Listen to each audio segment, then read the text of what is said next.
consciousness of solitude.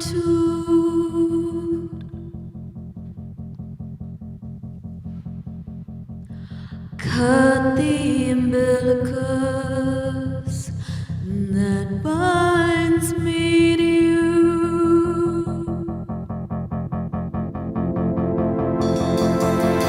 Maybe it's all in my head that I can't do anything without you.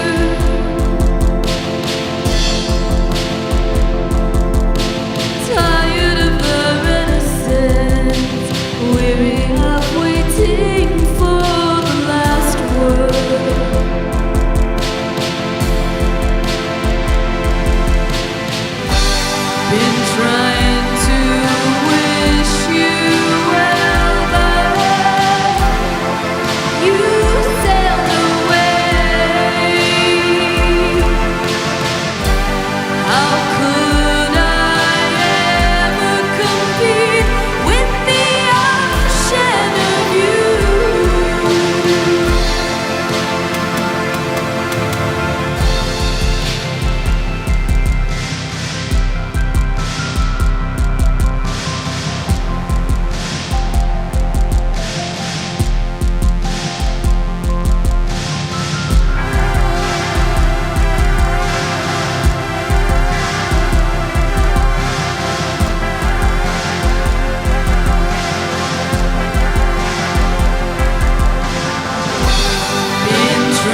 there's no escape from death.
That was hard on my heart. My flagrant indifference failed to play its part, and I have done so bad. And you run home to tell me that doesn't matter. Bust me, I'm on a suicide mission from hell.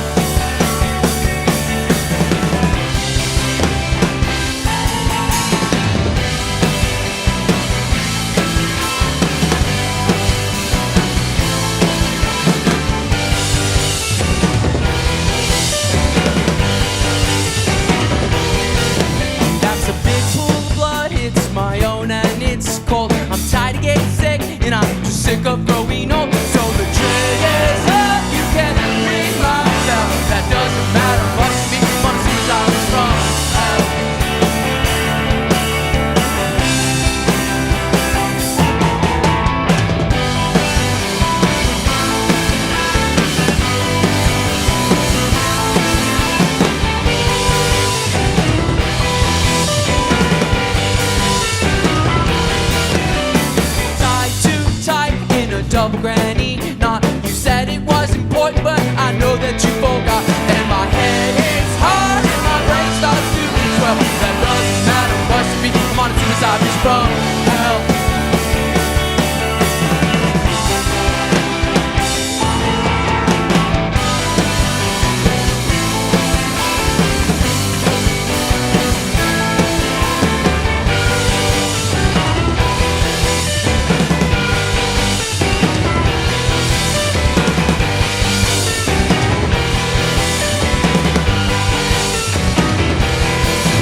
Thank you. Woo. Packed up the car and headed to Vegas, 1,000 miles lay before us. Driving 110, you make pretty good time. Dave brought his laptop to be online in the city lights around 3 a.m. We said, let the gambling begin. I lost, but joining the slot. Nothing was what I got. Say jackpot, gonna strike it rich. Nothing, oh life's a beat. Jackpot, jackpot. The time I try my luck at roulette, I bet 23, you know that hit. I walked away from the table with one of 75 bucks cash. I should have known my luck wouldn't last. I tried that blackjack table, should have less pot. I was able, lost my dance and lost my shirt. I left that town, door that turns at 21. Gonna strike it rich, say busted, hey, life's a beat. Jackpot, jackpot.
Surprise hybrid episode of the program for you all to soak up like the primordial little sponges you are. Believe it or not, that's meant to be a compliment, and I hope you take it as such. Let's not make things weird, okay? Or make them weird, by all means. Obviously, we reserve Monday evenings for our flagship show, What's Poppin', hosted by Steve Ward Moore. Unfortunately, Steve is not able to be here tonight, and we miss him and can't wait to have him back at the throne again. But in true Hollywood fashion, the show must go on, so you got Schmidt tonight instead. Sorry. It's roughly the same idea, where we will be doing a traditional Talking Schmidt type of episode with some What's Poppin' seasonings and flares sprinkled throughout the episode. Either way, you've got a great show headed your way this evening, so thank you very much for tuning in. Now, we've had a variety of guests roll through the studio over the last year and a half, nothing short of greatness on all accounts. Each and every band has been truly amazing and covered a broad variety of genres and musical styles, with many of which not being afraid to do things more on the heavy side. Shit, our last episode featuring Kevin Moon and the Howling might have been our heaviest episode we've done. And they were only a two-piece blues act technically, so let that be a reminder that you never know what's around the corner on this program. But all that being said, we have brought out the heavy once again for Talking Schmidt live at the Complex, and just be aware that this will almost certainly be our heaviest episode to date, possibly ever. With overall devastating attack and tone, tonight's special guest might be the band that comes closest to literally melting your goddamn face off with heaviness. Performing a genre that they have called groove metalcore. Their style is both enticing and in your face with their delivery of ferocious guitar riffs and full force rhythms, blasting their songs down the highway at full speed like some kind of maniac. There's also a duality to them, though, bringing together the static and lightning of a metalcore band with a touch of lighter elements at times that really give some of their songs on their 2025 EP, Awaken Thy Soul, which you should all go check out, well-earned levity and space to showcase their overall prowess. Now, I'm not exactly sure where this band calls home, but after listening to some of their tracks, I'm going to guess that they come from the deepest caverns of hell, engulfed in the scorching flames of despair while the screams of the wretched fill the cavernous hollows that consume the underbelly of the underworld itself, and emphasizing the despair we face in our mundane, everyday lives. Or they might be from fucking Emeryville or Alameda or some other place. That's cool, equally cool. But we will get to all of that during the interview portion, so make sure you stay tuned for that, everybody. If you have earplugs, go ahead and take them out of their packaging and throw them directly in the trash. This is a live stream, stupid. Just turn the volume down. Damn, do I have to tell you how to do everything? Yes. Well, that's what I'm here for. Let us hope your neck vertebrae. You know what I did? I'm using the little thing here, and I messed up the last. There we go. Let us hope our neck vertebrae are in alignment for tonight, because the headbanging that's about to ensue could potentially change your life, for better or for worse. Make some goddamn noise for the one, the only, Bone Thistle in the house, everybody.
Part of the song where I tell you all motherfuckers to get fucking moving.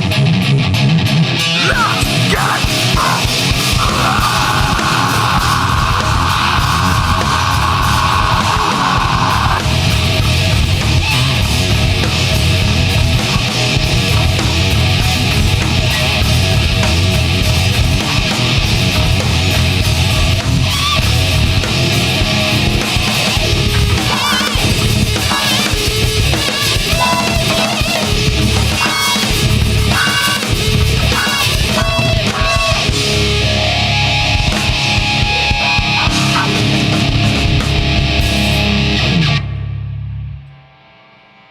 So let's get to some questions. My first question is just a bit of a personal one, so feel free to take it as you will.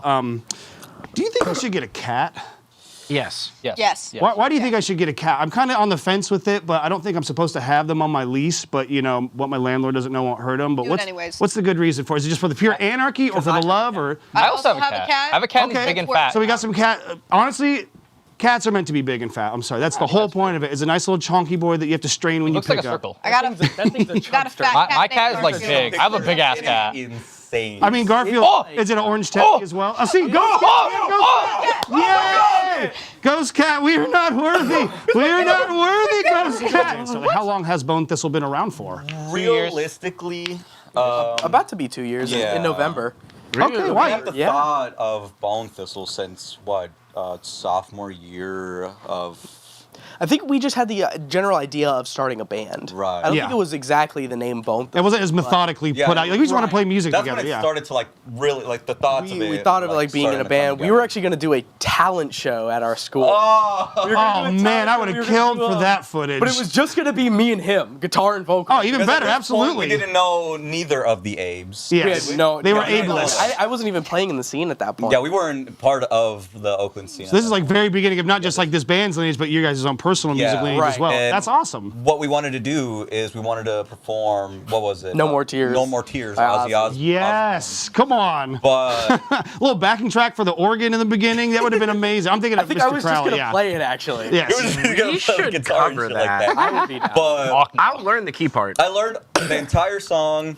He did his part and everything. But sadly, it all came crashing down when some assholes decided to smoke inside the theater and they burned it. Holy shit.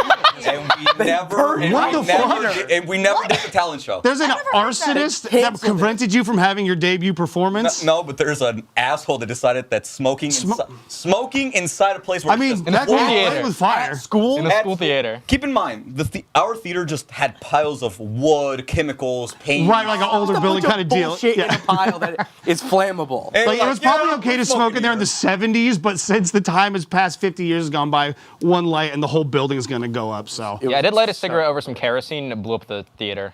Yeah, that makes sense. Those yeah, two. he's like, Those who- oh wait, you guys didn't know that was? Oh, never mind. No, I didn't say that. You guys can edit this out of the footage, right? Like, yeah, exactly. Can we go ahead and cut that? Be careful there. That's awesome. Well, I always like to hear about the lineage and stuff like that. It's good to know you guys have been 2 years strong and you guys have a very unique, tight-knit sound. Obviously, you know what you're looking to do and you have a pretty damn good way of executing it.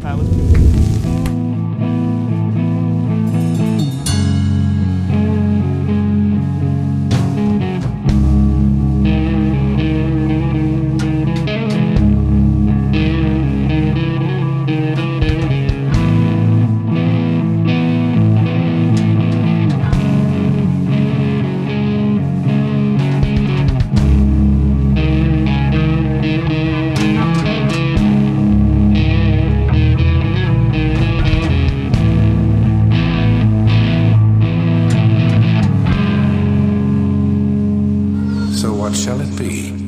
Do you join the Unity, or do you die here?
big. Out of these 2 years Okay. of playing. And it could just be like we sounded the best, or like the hospitality was really cool, like the venue was cool, but like whatever comes to mind, really. Okay. The show at Rev Cafe before our last show. No, I want to say our last show. And The Rev Cafe show. I think in terms of I'm putting in a couple factors here. It's like crowd, Okay. how we played, Fair. and just overall kind of like the venue. Yeah. Our last show was awesome. Crowd work was fucking great. Our stage presence, I thought, was one of the best we've had. Wait, you're talking about Gilman? Gilman. Yeah, I Sounded like shit.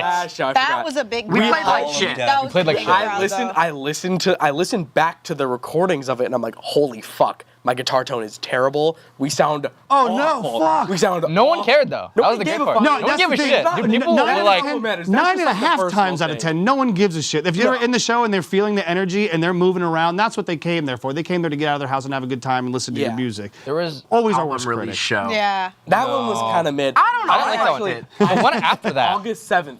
That was the one at Oakland Secret with Sister Ghost. Yes, that That one. show was fucking incredible. Sister Ghost was the Irish band, right? Yeah. Yeah. It was crazy. Ooh, It was like a that band. was actually really good. Yes, that show was awesome. The lights were fucking great. We played an incredible show, and the crowd was really good. Yeah. It was Yeah. crazy. That was the show I booked, and it was like a last second throw. Like I literally just asked every band that I knew-ish a little bit. Yeah. I thought no one was. It was on a Tuesday too. I think it was like the middle of the week. Was it actually? Was it Tuesday or a Thursday? No, it was not a Saturday. It was the middle of the fucking week. crazy. Because it was a couple days before our last show. I remember. So I thought no one was gonna show up. We packed the fuck out of Oakland Secret. Oh, shit. We had Ash running sound, so we sounded awesome. Who was on the bill? Was it Baby on a Rampage? It was, Forklift? hold on. It was fuck. It was Mug more Slug? Sister Ghost, Mug Slug. Mug Slug, shout out Mug Slug. Mug Slugs. Yeah. I love you. Fucking, I don't remember. Bean. Us. And who was the opening? No, the opening was Forklift. Yeah, it was. Yeah, I think it was just a 5. Yeah, it was. But still, 5 a or 6. midday secret Oakland show in the middle of the week, and it's packed. was That's got to crazy. be a good feeling for sure. Yeah. Especially Yeah, for it a band of, was- it was for a great. few years. Like, wow, we actually have some power here? This is fucking incredible. I also got to get on stage with Baby on a Rampage and sing Blood and Bruh. Thunder. That was yeah. awesome. That was Hell so yeah. fun. Didn't they play Turtles at that show? They never do that. They don't play Turtles anymore, and I'm so fucking pissed about it because that's my favorite song. Well, you heard it here first. Start fucking playing Turtles. What the hell, asshole? God. Lock in. Could you lock in for Lock in. for one song? real. So let's talk a little bit about. I did actually mention here. You say something about a new album in the works because you guys had an EP release that I was aware of back in 2025. But tell us a little bit about this. Excuse me, this new album that's coming out. What is the plan? Do you guys have a release date yet? Is there a theme? What's going on? Give us a little detail. Give us a Talkin' Schmidt exclusive. I'll let this one take it. Yeah, take it away. Abe. I'm recording it right now. I'm the recording engineer for it. It's going great. It's mostly metalcore. Our last album was groove metal mostly. I think the planned release date is January 10th? First. My That's bad. gonna be the album release. Album release shows on January 10th. My bad. Yes. We're doing a cover of Incinerate by Elysia. That song's awesome, and the guy from Fall of the King is doing guest vocals on it, and that's really cool. Yeah. Yeah, that's awesome. Yeah, do you guys do a lot of collaborations like that with people, or just kind of branching into a new venture maybe as it comes up, obviously? Second time. Well, Kind of. meaning more because we're Yeah. gonna have Bear do it. We're gonna have. We're planning on having more features. In the last album, we I had think one we're just having feature. Bear and the Fall of the King guy. I think Yeah. that's it. The last album, we had Fall of one the King. feature from Yeah. what? All the king. Fall of the King, yeah, Fall the of band. Yeah. Fuck yeah. The deathcore. Deathcore for the Deathcore cover. Deathcore. Deathcore for Cutie, everybody. You heard it here first. Bro! And maybe tell us, some of the folks at home, what's a surprise perk that maybe comes with doing what you do, or maybe a not so known burden that comes with booking shows. What are the pros and cons that comes with being a Bay Area music booker? Hey, I got to spread my legs a little wider and then do that like this. There we go. We're good. Everybody. Oh, no. Mom at home, I'm juggling. That's it. I'm just juggling. That's a hard one, honestly. I would say some of the cons, you get really stressed. I can imagine. Sometimes. Why do you keep doing this? What's that about? I didn't say a word. You don't have to say anything. Thank you. saying anything. No, but a lot of you get really stressed. Sometimes I push myself too much and I overwork myself a lot. Yeah. Sometimes you got to deal with pretty asshole bands. You could say that's totally fine. I mean, asshole people in general, that's not an uncommon trait in the music scenes of the world. And like venues are hard to work with. But some of the pros would definitely be honestly, one big thing is being able to bring the community together and make this sort of family and a safe place for everybody. I would say the connections are a big thing. Being able to talk to different bands, talk to different venues, and if you talk to certain bands, you get connections to bigger bands or this or that. You never know where pulling on the thread can go, so to speak, where it's like, oh, I met you, and like, oh, actually, I know so-and-so. Next thing you know, you're hanging out with fucking Metallica or whatever, you know? I was just about to say, I actually somehow now have connections to Suicidal Tendencies. Oh, you told me about that. Okay. And Slayer. I was about to say, I'm like... You're like, are you about to say you know Metallica? My mom does. That's a step in the right direction, My and it's mom all about James connections. Fuck yeah. Yeah. But I'm gonna be working with Suicidal Tendencies, some of the original members from them, as well as the band Schizo. I don't know if many people know who Schizo is, but you just keep making connections. Keep growing bigger. I have connections to Mabuhay Gardens, which I hopefully will be helping them either in the bar or run their social media page. Yeah, no, absolutely. And that's all just opportunities for you to help kind of push out your brand a little bit and just get seen, not even push out the brand like you're actively trying to force anything, but just show up and be seen. And that's literally all it really takes at the end of the day. You can specialize and go into different directions, but just show up and be seen. And next thing you know, you got Jelly Bones booking and you're freaking killing it in the Bay Area. So that's how you start, everybody. Let's send it back to the band Bone Thistle right here for your enjoyment. Let's do this shit.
damn, everybody, if that is not some heaviness fully delivered, courtesy of the Complex SF.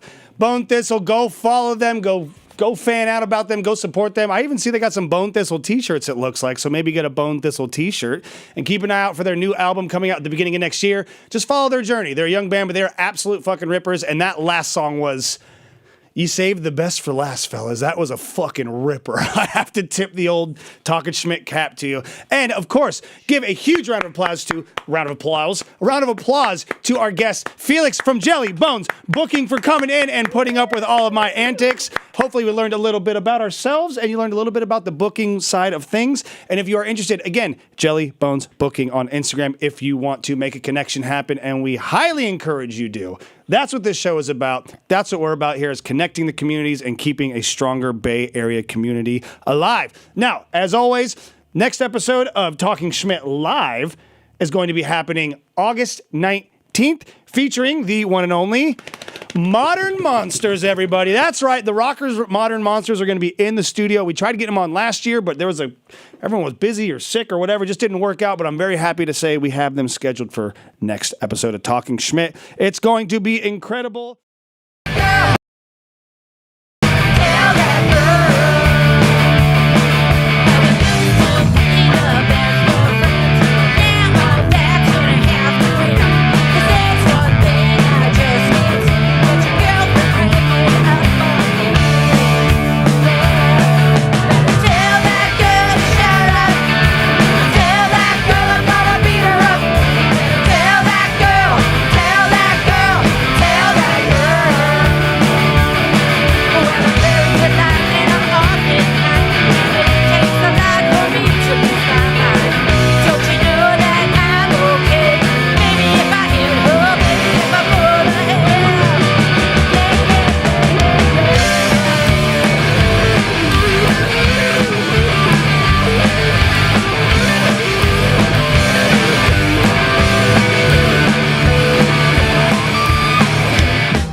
Guitars, guitars, guitars. Nothing gets rid of those pandemic blues like a new vintage guitar.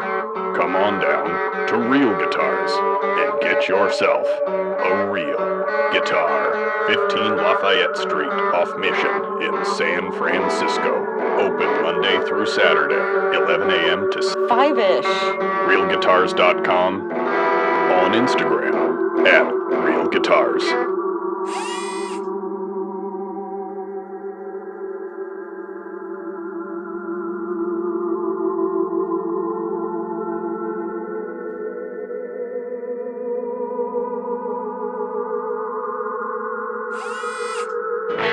Do you like vintage clothing? We like vintage clothing. You should buy vintage clothing and stuff here at Heads or Tails. Not sure what to get your friends for their birthdays? Get them some sweet-ass accessories. They have zines for you avid readers and the Bay Area's hottest music. Check out this rack of vintage clothing. Buy it! Buy it all! Buy it here at Heads or Tails Collective in Oakland.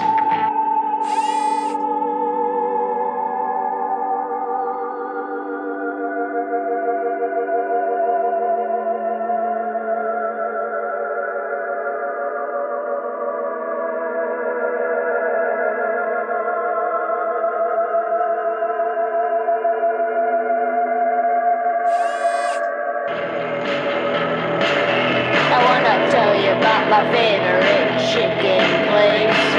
Every time you go, you see a familiar face. When I go, I get my fix. They got fried chicken and drumsticks.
What is good, everybody? Welcome to another live stream here at the Complex San Francisco, one of the best recording stations in the world. Stations, studios, well, either or. Yeah, station, it's a recording station. We're broadcasting technically, so I'm not wrong. And you are here tuned in for an episode of Talkin' Schmidt live at the Complex. I'm your host, DJ Schmidt of Ozcat Radio. Check out the program every Monday, 3 to 6 p.m. I just did episode 598 this Monday, so I'm close to 603-hour chunks of music, which is quite a lot. It's been over a decade at Ozcat, and I love it. So if you're ever interested, hit the links in my bio, 89.5 FM. You can do all the radio apps, however you get your radio broadcasts. Whenever you're sitting around home, having a nice old-fashioned, listening to the radio at the end of the night like we all do still, like it's 1944. Sorry. It's the glasses, I think. It's the glasses that's making me feel this way. But anyways, welcome to the program. As always, we have a show hashtag trying to keep dead media alive is something I love to do in this life of ours. And the hashtag is officially dead, they say, but that's not going to stop us from keeping a show hashtag going. So if you're out there and you want to comment on this or screen cap it or whatever you're doing, whatever you're talking about us online for this episode tonight, the hashtag, and I hope this will make sense in due time. It will, and if not, it's going to be a good one still. Hashtag take a monster Schmidt. And there's a little Schmidt right there with the hearts on it, courtesy of Alana here in the studio, our artistic creator, our artistic director here on the program. Thank you, Alana. We appreciate you for your efforts. And as always, we do a show shirt. This week we are going with the local East Bay outfit, Dark Satellite, who are guests of the show, alumni here. I love Dark Satellite. They just released an album last year, Splitting Image. It might be one of the best rock and roll recordings to come out in the last couple of years. It's very diverse, very good, very cutty, very good, just angular riffs, very interesting rock and roll, which is good to find in this day and age, which is why you're tuning in tonight, hopefully, because we got some of that lined up. So that's our show shirt. As always, we love you, Dark Satellite. Go follow them on Instagram. So this is my 4th episode in about a month's time. We did an episode last Monday to do the What's Poppin' Talkin' Schmidt collaboration, which if you watched that, we appreciate you for tuning in. That was a lot of fun. Shout out to Bone Thistle and Felix from Jelly Bones Booking. Had a great time. Shout out to Chi for coming to the studio as well. It was a good episode. We had a really fun time. If you like that kind of heavier stuff, which again, you're lined up for tonight pretty well, go check out that episode. Go check out all of our previous episodes on youtube.com/thecomplexsf. Give them a follow. You can also watch this live there if you're watching on Twitch. You can also watch it on Instagram at What's Poppin' at the Complex. They do a live stream there. If you're on the go and you want to watch it on your phone, please do not miss out. Follow What's Poppin' at the Complex. Follow Talkin' Schmidt live. Follow the Complex SF. That's what we got. So four episodes, 1 month, and boy, are my arms tired. Because it's like the classic joke for like, I've been traveling a lot. And anyways, so you get the point. I'm getting there. I haven't had my Metamucil yet today, and I'm a little cranky. But we're going to have a good time either way. Also, I'm notoriously bad at being in the chats. I'm going to be working on it a lot more going forward, so please feel free to hit me up in the chat. I'll be messaging you all back. Tell me what you're listening to. If you know this band, tell us a little bit, maybe a show you saw them at. Just give us something. Give us something. I'm asking politely. Just let us know. What are you listening to? I think that's a good intro. What are you currently playing on your rotation? And as always, subscribe. Twitch.tv, youtube.com, The Complex SF. You can even follow and subscribe on Twitch for, I think it's about $6 a month. Help goes a long way to keeping this studio afloat and keeping everything just running smooth for us here. So if you want to contribute and donate to your local music scene, vis-a-vis The Complex SF, go to twitch.tv. All right, as always, we have some show recommendations that we like to inform you about, and this episode is no stranger to that fact. So we're going to get straight to it with Thursday, August 20th at the Chapel right here in San Francisco. Black Joe Lewis and the Honey Bears are going to be performing. Tickets are about $35 with the doors at 7 and the show at 8 p.m. I saw him play at Cornerstone maybe 2 years ago, and it was like Junior Kimbrough meets Jimi Hendrix. It was absolute, very, very good guitar mastery and like bluesy and soulful. He's absolutely great, and his band's fantastic. Go check them out. Friday, August 21st, we're going to Berkeley to the legendary 924 Gilman for some friends. Alvy and the Breakfast Pigs, shout out to Alvy. We've got Pinole, Hellflowers, and Knights of Molino. $15 in advance, $20 at the door with the show at 6:30 and the doors at 6 p.m. Check it out, East Bay. Saturday, August 22nd, go on down to Santa Cruz because this is going to be some three-piece rock and roll heaviness that you do not want to miss at Moe's Alley in Santa Cruz. The absolute gods themselves, Earthless, are performing with the new outfit Primitive Ring opening up, who were just at Mosswood Meltdown this last month, and they were absolutely incredible. Charles is one of the best guitar players that does what he does, and if you like three-piece power rock that's in your face and nasty, you want to check that out. It's 21 and up only, $30 in advance or $34 at the door, with the doors at 8 and the show happening at 9 p.m. Check that out in Santa Cruz. That's a official Talkin' Schmidt pick. Now, Monday, August 24th, we're back at the Chapel again in San Francisco because it's just that dang good of a venue. And legends Built to Spill are going to be gracing us with their presence, which I just been listening to them a little bit lately and saw they were coming up. So maybe I'll try and get tickets to that because also Playdead's going to be performing with them. Everything starting at 7 p.m. with the show at 8. Check that out Monday, August 24th at the Chapel. Now, an official Inner Thigh Slapping Pick of the Week is going to be happening on Tuesday, August 25th at the one, the only, bottom of the hill right here in the heart of San Francisco.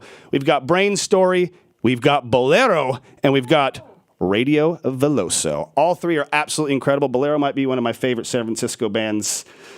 Currently, they're absolutely great if you like old school rock and roll, kind of Allman Brothers-esque, that kind of vibe, jammy stuff. And if you don't know who Brain Story is, they are like soul, funk, R&B, hip-hop, they're everything. They're fantastic. I can't sell them enough. They're very, very good. Check it out. Tickets are $20 in advance or $25 at the door, with the doors at 7:30 and the show at 8 p.m. Shout out to Vigil in Bolero. Love you, buddy. Friday, August 28th, we're going back to 924 Gilman out in Berkeley for the Double Name Night, which is a bill comprised all of bands with the same name, double names. I'll give you some examples. We got Tell Me, Mommy, Mommy, Doctor, Doctor, Extra, Extra, Please, Please, and Scalpel, Scalpel. This is all happening at 6:30 p.m. Do not miss out on the double goodness. I believe this is a Tell Me. The members of Tell Me help put this on, Balanced Breakfast, all that good stuff. Go check them out Friday, August 28th. Now, I got another official Inner Thigh Slapping Pick of the Week, and it's going to be at Saturday, August 29th, down at the one and only Shoreline Amphitheater. We got the one and only Roots, Nas, and De La Soul. That is absolute hip-hop royalty.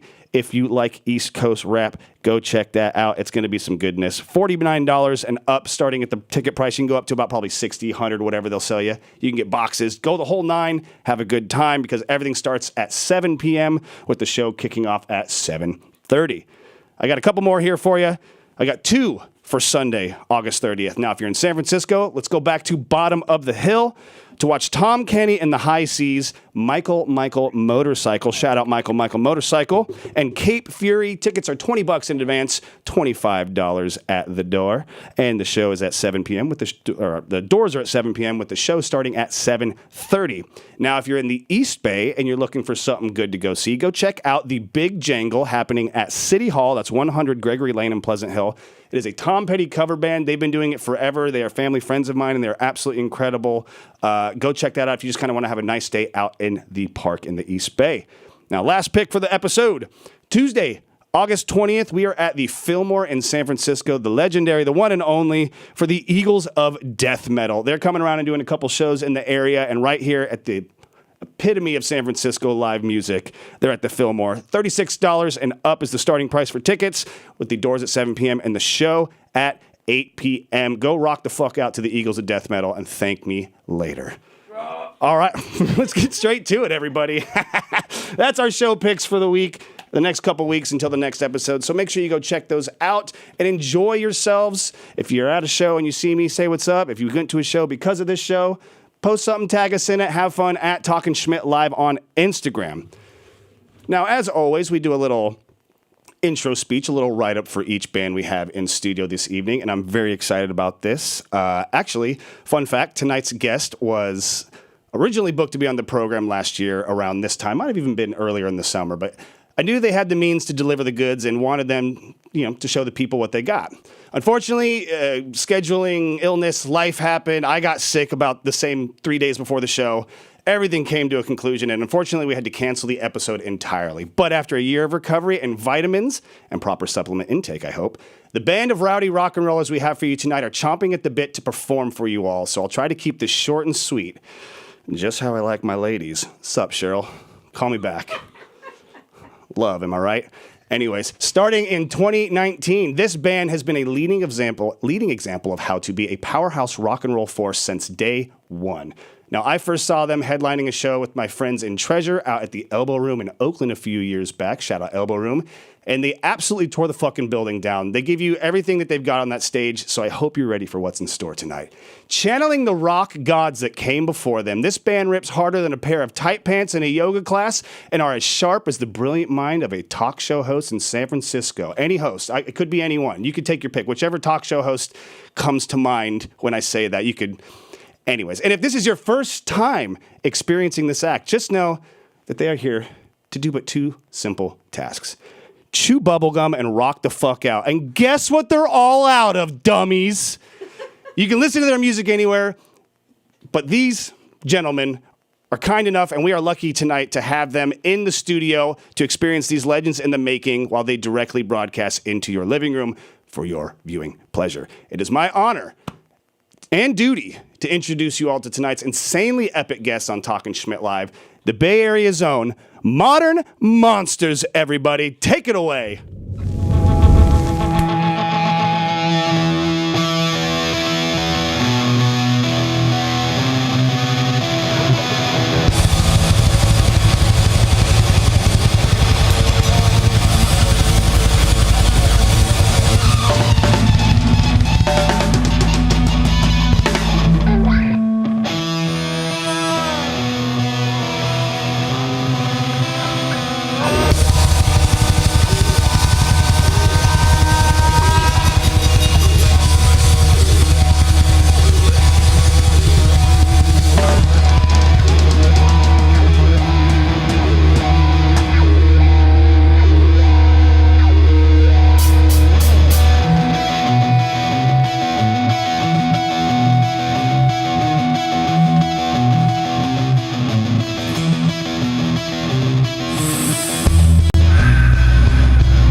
new song for you. This one's called Boy.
How we sound up there, Schmitty? How we sound out there? Like a goddamn freight train barreling down the land. That was absolutely fucking incredible. That was the new song you said, correct? It's one of the new ones. It's coming up on the this next album that we got coming out. Nice, nice. What's the title of it? And if you don't mind, tell us maybe a little backstory about it. How'd it come to fruition? Well, there's all children earmuffs, please. Fair enough. This song is about just media disinformation, what's going on out there. We're not specifically talking about media misinformation. We're talking about disinformation, so in negative intent. The song is called Boy, but it's an acronym, BOI. It stands for Bukkake of Information. There it is. I was waiting for it. I was like, you guys are edging me along there, no pun intended. Come on, I had to. It was right there. Thank you. Well, that song absolutely fucking rips, and I'm sure the release that it's going to be a part of is going to be part of a big collection of amazingness that y'all are working on, because you guys are absolutely incredible. What's the next song you're about to go into for the fine folks at home? So this next one is an older one. It's off our first EP. This one's called Lament. It's a little bit of a heartbreak song. Well, please, feel free. The stage is yours. Everyone at Modern Monsters Music on Instagram if you want to follow along. But until then, enjoy their live set right here on Talkin' Schmidt, live at the Complex. Modern Monsters, everybody.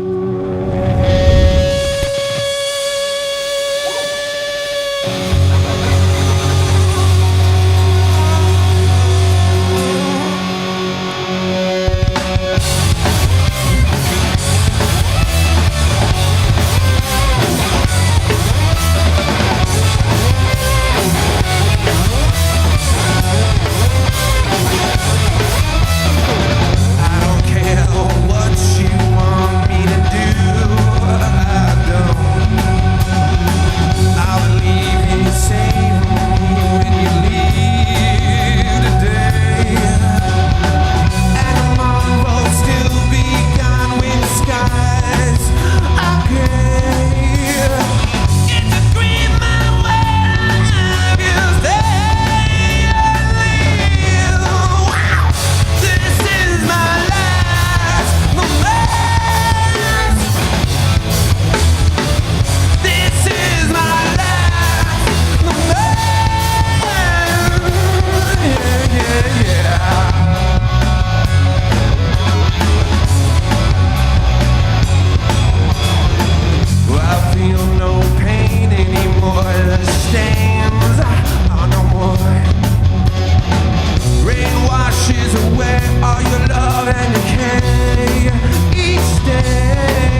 This next one is about heroin.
All right, we got one more.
Motherfucking yeah, everybody.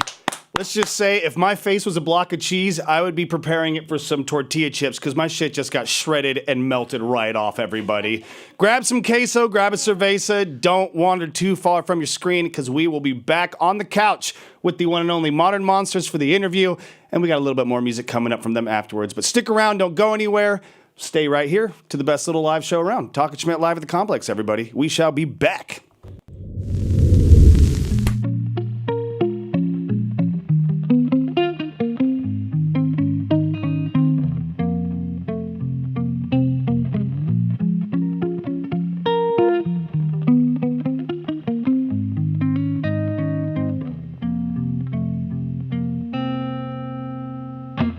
Maybe we should get out while the getting's good.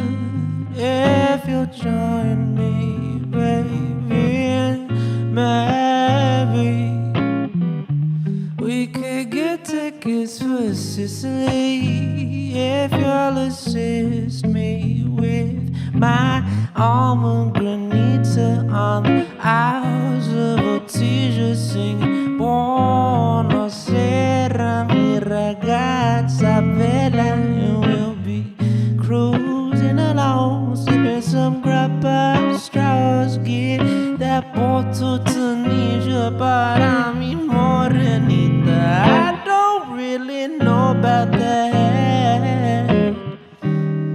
Don't get me wrong, I fall in love, you know it's unfair, but I'm a little scared by that. To cut my ties and leave it all at the drop of a hat, just for some almond granita.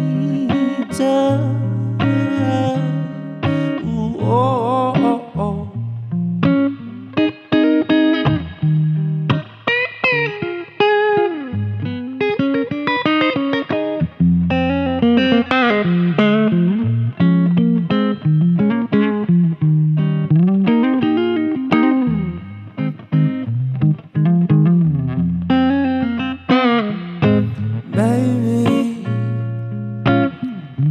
Catalunya seems just right for us. I mean, it was for Calvin, maybe I could learn to touch a Catalan, and we'll never go hungry with some patata brava, bocadillo and tapas, or just be huevoneando hasta la madrugada, and we'll be cruising along, sipping some sangria, get that Porto Tunisia, para mi morenita. I don't really know about that.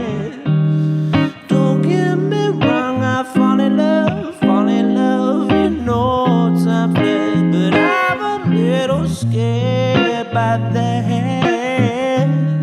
To cut my ties and leave it all at the drop of a hat, just for some almond granita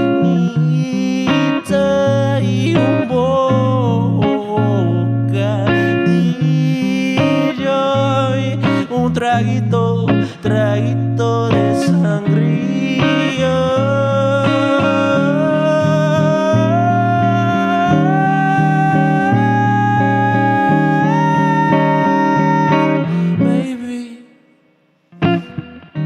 You should go on off to Italy and forget about me, and maybe I'll just stay here in the city. That one's called Sicily. Hello, my fellow humans, and welcome to the complex here in beautiful downtown San Francisco. I am your pal, Steve Ward Moore, and this is What's Poppin', the Bay Area's arts and entertainment talk show. Each episode features hilarious and insightful interviews with local Bay Area celebrities. Also, the people behind the scenes of the coolest venues and events happening in the Bay Area. we have a brand new house band that comes in to perform live for us right here and for you at home on your devices. Join us every other Monday, twitch.tv/thecomplexsf. Be a part of the revolution, be a part of the family, and you never know who's gonna stop by the studio over here.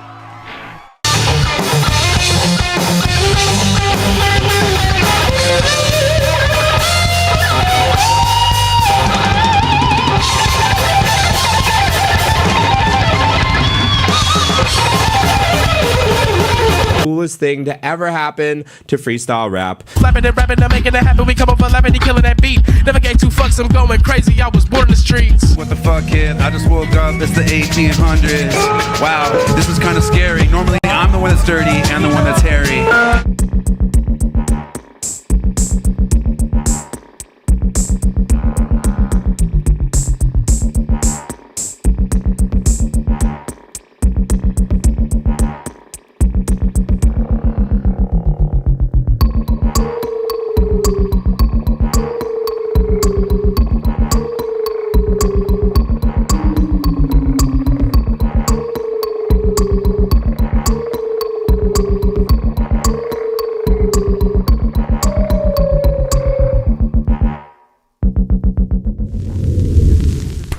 Welcome back, everybody. That was smooth. We are live here in studio at the Complex in San Francisco, California. You are tuned in, Talk with Schmidt live. Again, I'm your host, Jacob Schmidt, host of Ozcat Radio and this fine program here. And we just got done watching a blistering performance from one of the best rock and roll outfits in the Bay Area. And they are now on the couch to my right. Everybody, the one, the only Modern Monsters is in the studio. Thank you so much for being here. If anyone wants to get out some shout outs or anything like that. But otherwise, we can get straight. Well, let's start off with a quick introduction. If everyone just wants to say who they are and their role in the band, we'll start with you here, sir, Mr. Frontman himself. I'm Josh, lead vocals. Yes, it is.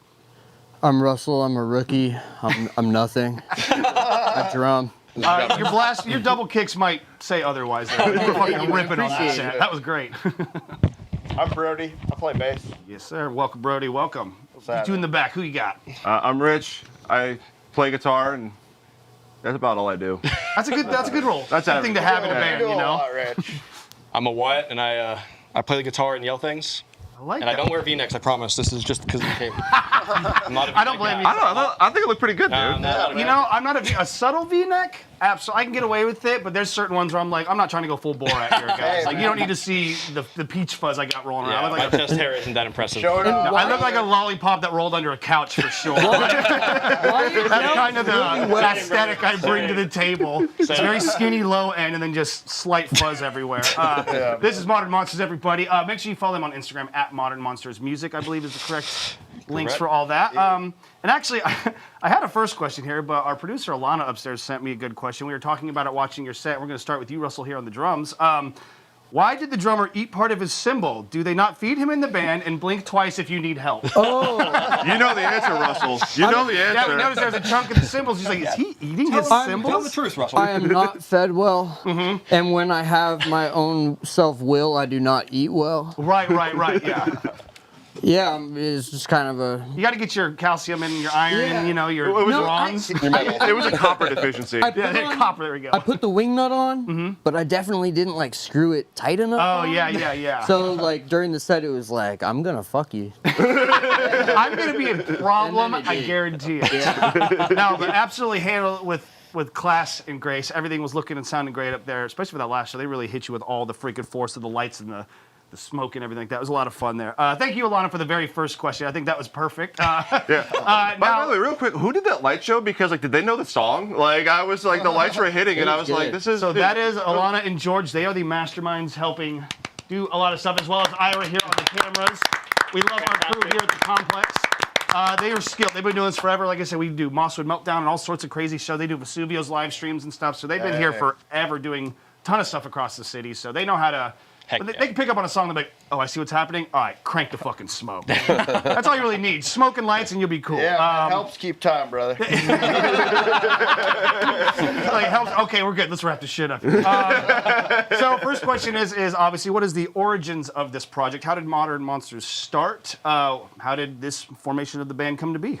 New guys. That started with me and Brody. Brody, how long have we been playing now? Like we've been playing for 10 years now. Like before this band over started. 10 years. Okay, yeah. So there's some Gone through history. a little bit of different iterations, but this is, the strongest it's ever been. And yeah, we started before that. And we've had like I don't know how many different members come in and out before we actually found like a sound of it. But it took us like till 2019 I think to find the sound. I don't know how many years it was.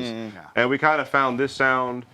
And I remember like specifically sticking on like there was at one point we would drop down to like one guitar player. Like, do we need one guitar player? And it was like just me. And I was like, I really can't do this. Yeah, guys, listen, I appreciate the offer, but hard pass. Get someone else in this guy. Well, dude, it's like, do I have to play lead like all the time now? Like sometimes I want to hang back and like. I want to enjoy the ride of the song. I don't want to have to steer it necessarily, but I'll sprinkle some stuff. Yeah, so eventually through that iteration we found Wyatt again. Yes. And this guy was just an absolute beast when he came in. Eventually we ended up getting Josh in the group here, who I remember like he was trying to play some of the original stuff that we wrote when we first started the band.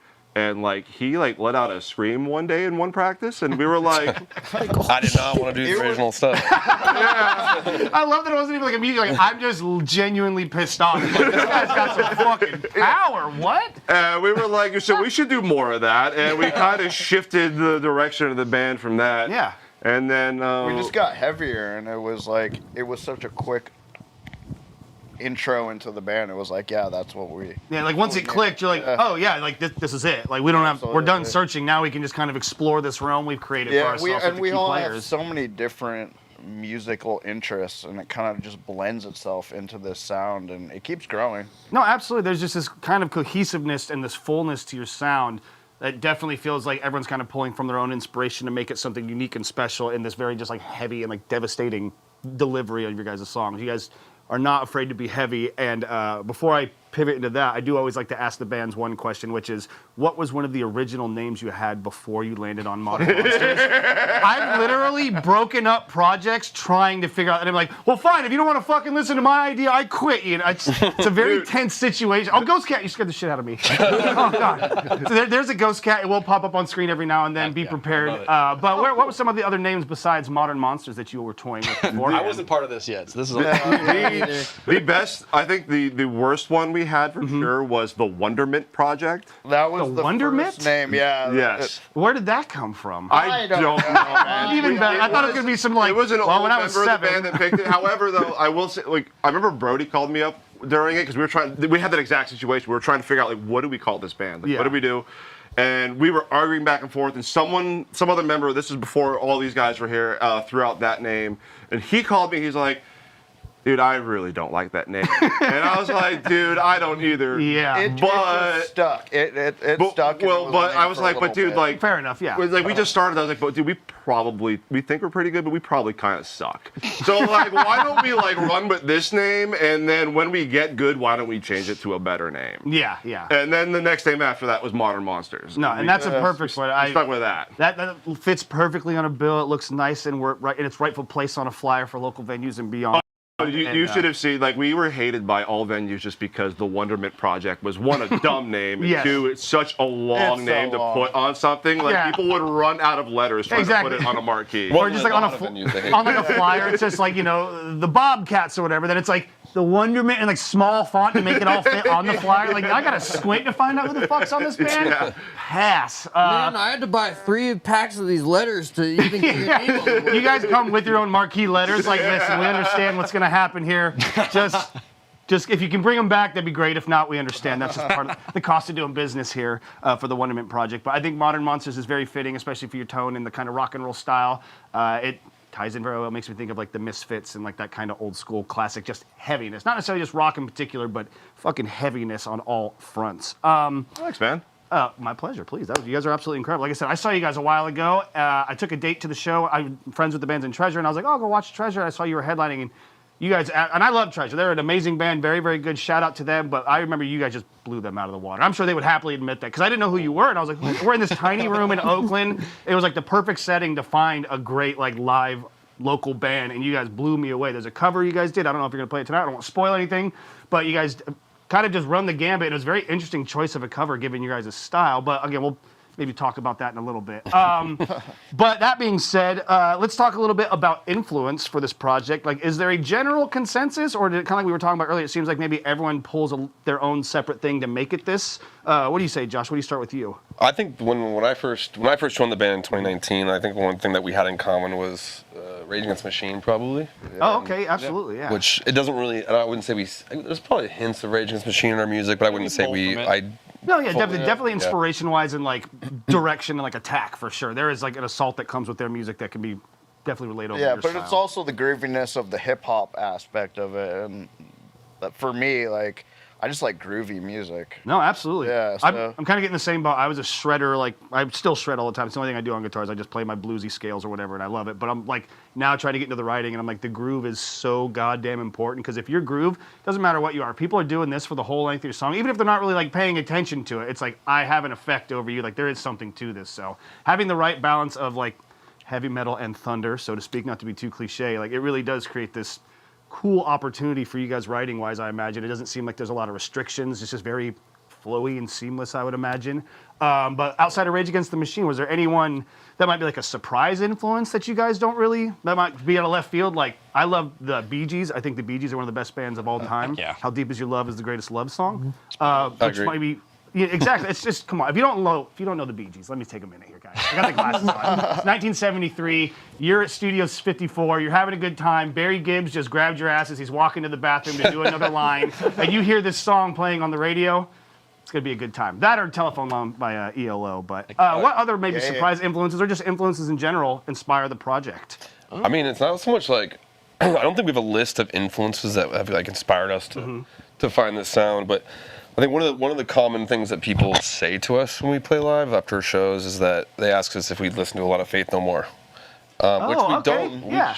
I wouldn't say. I had no idea. It's not even top five. You don't sound like them, but again, there's just this kind of intensity that comes with the heaviness that is like, they were like kind of forefathers of that style, I guess, early on, even though you're going in a different direction with it. But I can see some sort of correlation of like, oh, these guys ran, so these guys walked, so now these guys can run kind of. I think the point of it is Absolutely. it's a real mishmash of sounds. Yeah. And something that's very hard, at least for me, is just naming what we do other than just hard rock, because Yeah. there's so many different. It's not so much influence as much as different styles that No, we absolutely. enjoy. And it's always hard to like classify yourself as well. Same thing with us. I was in a band called Overland, and they used to always be like, "You guys have a very Soundgarden feel," and I'm like, "My favorite guitar player is Jeff Beck." Like, what are you talking about? How the fuck? And I'm like, I didn't hear it, but certain people did. And then you're like, well, maybe we'll lean into that a little bit, and I had a fun time from there. But well, I think what happens is people get like sneakily influenced by things. Just even if you don't really want to be influenced by it, like if you're like hearing everything on the radio all the time, or you're hearing a song over and over again, like it's gonna make its way into your music. Like I can't tell you how many times like I would come up with a riff, especially when you first started. I'd be like, dude, check this out. Someone would be like, dude, that sounds like Nirvana. I'd be like, huh? Oh, you're totally right. That 100% sounds like that Nirvana song. I don't know. I didn't even recognize I was writing a Nirvana song. No, exactly. Then you'd be like, well, fuck, now I don't like the song because I feel like I just stole a goddamn Nirvana song. And then you're like, no, it's fine. It's not. I promise. Relax. You didn't write a Nirvana song. I care. I'm sorry. You're fine. Don't worry about it. No lines have been crossed. No way to avoid it. There's so much music that's been written that it's kind of like you're just taking iterations of things that have already been done and making it sound like no one's heard it before. Yeah, no, And it's absolutely. like- There's like like even in this case of like a Jack White, like Willy Wonka-esque, where it's like he's taken something that is just kind of made it his own, but it's like he is starting from what he came from, which is just blues and very basic, like groove music and like fascinating licks, but being able to just take that and push it into the cosmos and being able to just pull from wherever, like that's the kind of music that you want to listen to, and that's why I don't really care for Jack White as much anymore. His few albums have not been that great. I love you, Jack. You made me. Oh no, I made Ghost Cat mad. Ghost Cat works for Third Man Records and has a stake in the company. Oh, no. So Ghost Cat, I apologize. I didn't mean to offend you there. Some belly rubs for the Ghost Cat, please. We love our Ghost Cat here in the studio. Thank you, Ghost Cat. I got a question about his mustache, though. Yes, shoot. Oh, no, just a little. Oh, no. I thought you were asking. I was like, I can ask a question about your mustache. So how long has it? Just talk about the cat. First of all, if that was the case, I'm like, this is the boldest motherfucker I've ever met in my life. And he's just like, Ask me my mustache. What? I'm not even. No, absolutely. We're gonna roll with that. He doesn't actually like talking about this. It's an awesome mustache. No, I absolutely. I was commenting upstairs like that is a fucking caterpillar right there, brother. You are rocking the friggin' tree. And now, real quick, I'll ask y'all. We'll do down the line real quick. If anyone was trying to get into more of like a heavy style of music, like getting into that lane of listening, what would be an album that you would recommend that would be a good intro into something heavier, as opposed to maybe someone who's just listening to the pop 40 hits or whatever like that? This one might be a little. This is where I kind of draw a lot of inspiration from. I listened to a lot of Sum 41 growing up. Yeah, oh, absolutely. Fat Lip King right here. I love it. Screaming Bloody Murder, I think it came out around 2011, is a phenomenal album because it's got so many peaks and valleys in it, and it's just so well constructed. And it's got a lot of heavy, it's got a lot of soft, and then like a lot of like kind of orchestra-esque just builds in it. And it's such a dynamic album. And if you're kind of like just dipping your toes into some heavier stuff, but it's got still kind of like the pop punk stuff, or not quite in that genre. A little more like palatable, so to speak. A good stepping stone. It's very cool. I love it. I love listening to it. It's such a killer album. But yeah, that's my opinion right there. I think that's a fair choice. Anyone got any other recommendations that come to mind? If not, that's totally fine. But like for me, I always think like if you're gonna start and you want to get someone into metal, I'm like just put on Kill 'Em All. If you like that kind of intensity of just like strap in and go, you'll probably go a little bit further. Or like a Sabbath or something. I mean, obviously you go with the greats like Black Sabbath is kind of hard to pass up. But. Huge System of a Down fan. Oh, absolutely. That's a great They choice. do the beautiful into the just crazy heavy back into it. Yeah, exactly. Really well. Weird dichotomy of like the beautiful like folk music and stuff like that, and like the mountain music from where they were, their lineage and everything, and then adding this just crazy chaotic nature with these insane heavy riffs. Like, if you were not alive in the early 2000s, you do not understand how fucking important System of a Down was. Like Rage Against the Machine was the 90s, but when System came around, they were like the go-to band. They were so fucking good. I mean, we saw them in Golden Gate Park, and it was same. I was at that show, yeah. Because like, it was a mix of the heavy and beautiful, but the sun was coming down, and it was just like hazy and dark, and it just really helped with the vibe. No, absolutely. That was a great day. I remember I seen Viagra Boys that day. That was the first time I got to see them. They were fucking crazy doing the people at the microphone just doing push-ups. Sports! Sports for like 2 minutes straight. I'm like, dude, I don't even know how I can do push-ups for 2 minutes straight, but that's more of a me issue instead of a him thing. I don't know. I was just going to say, honestly, looking at the guy, I'm like, I don't know how you're doing these many push-ups, but you got some good dexterity, buddy. I would have liked seeing them, but I was like waiting 2 hours to get this hat. Dude, I fucking was so, because I wanted to get they had Viagra Boys merch, but it's at one side of, there was only one merch thing had it, the other one didn't. So I waited in line to get the like San Francisco Golden Gate shirt too or whatever thing for the event, and then I was like, well, I'll just check out the other one. They're like, yeah, it would have been a 4-hour wait in line to get merch. Guys, just make it easy. We want to give you our, we were trying to give you our, well, I mean, I guess if they have a line for 4 hours, they're not really worried about it. But help me help you, God damn it. That's what we're trying to do here.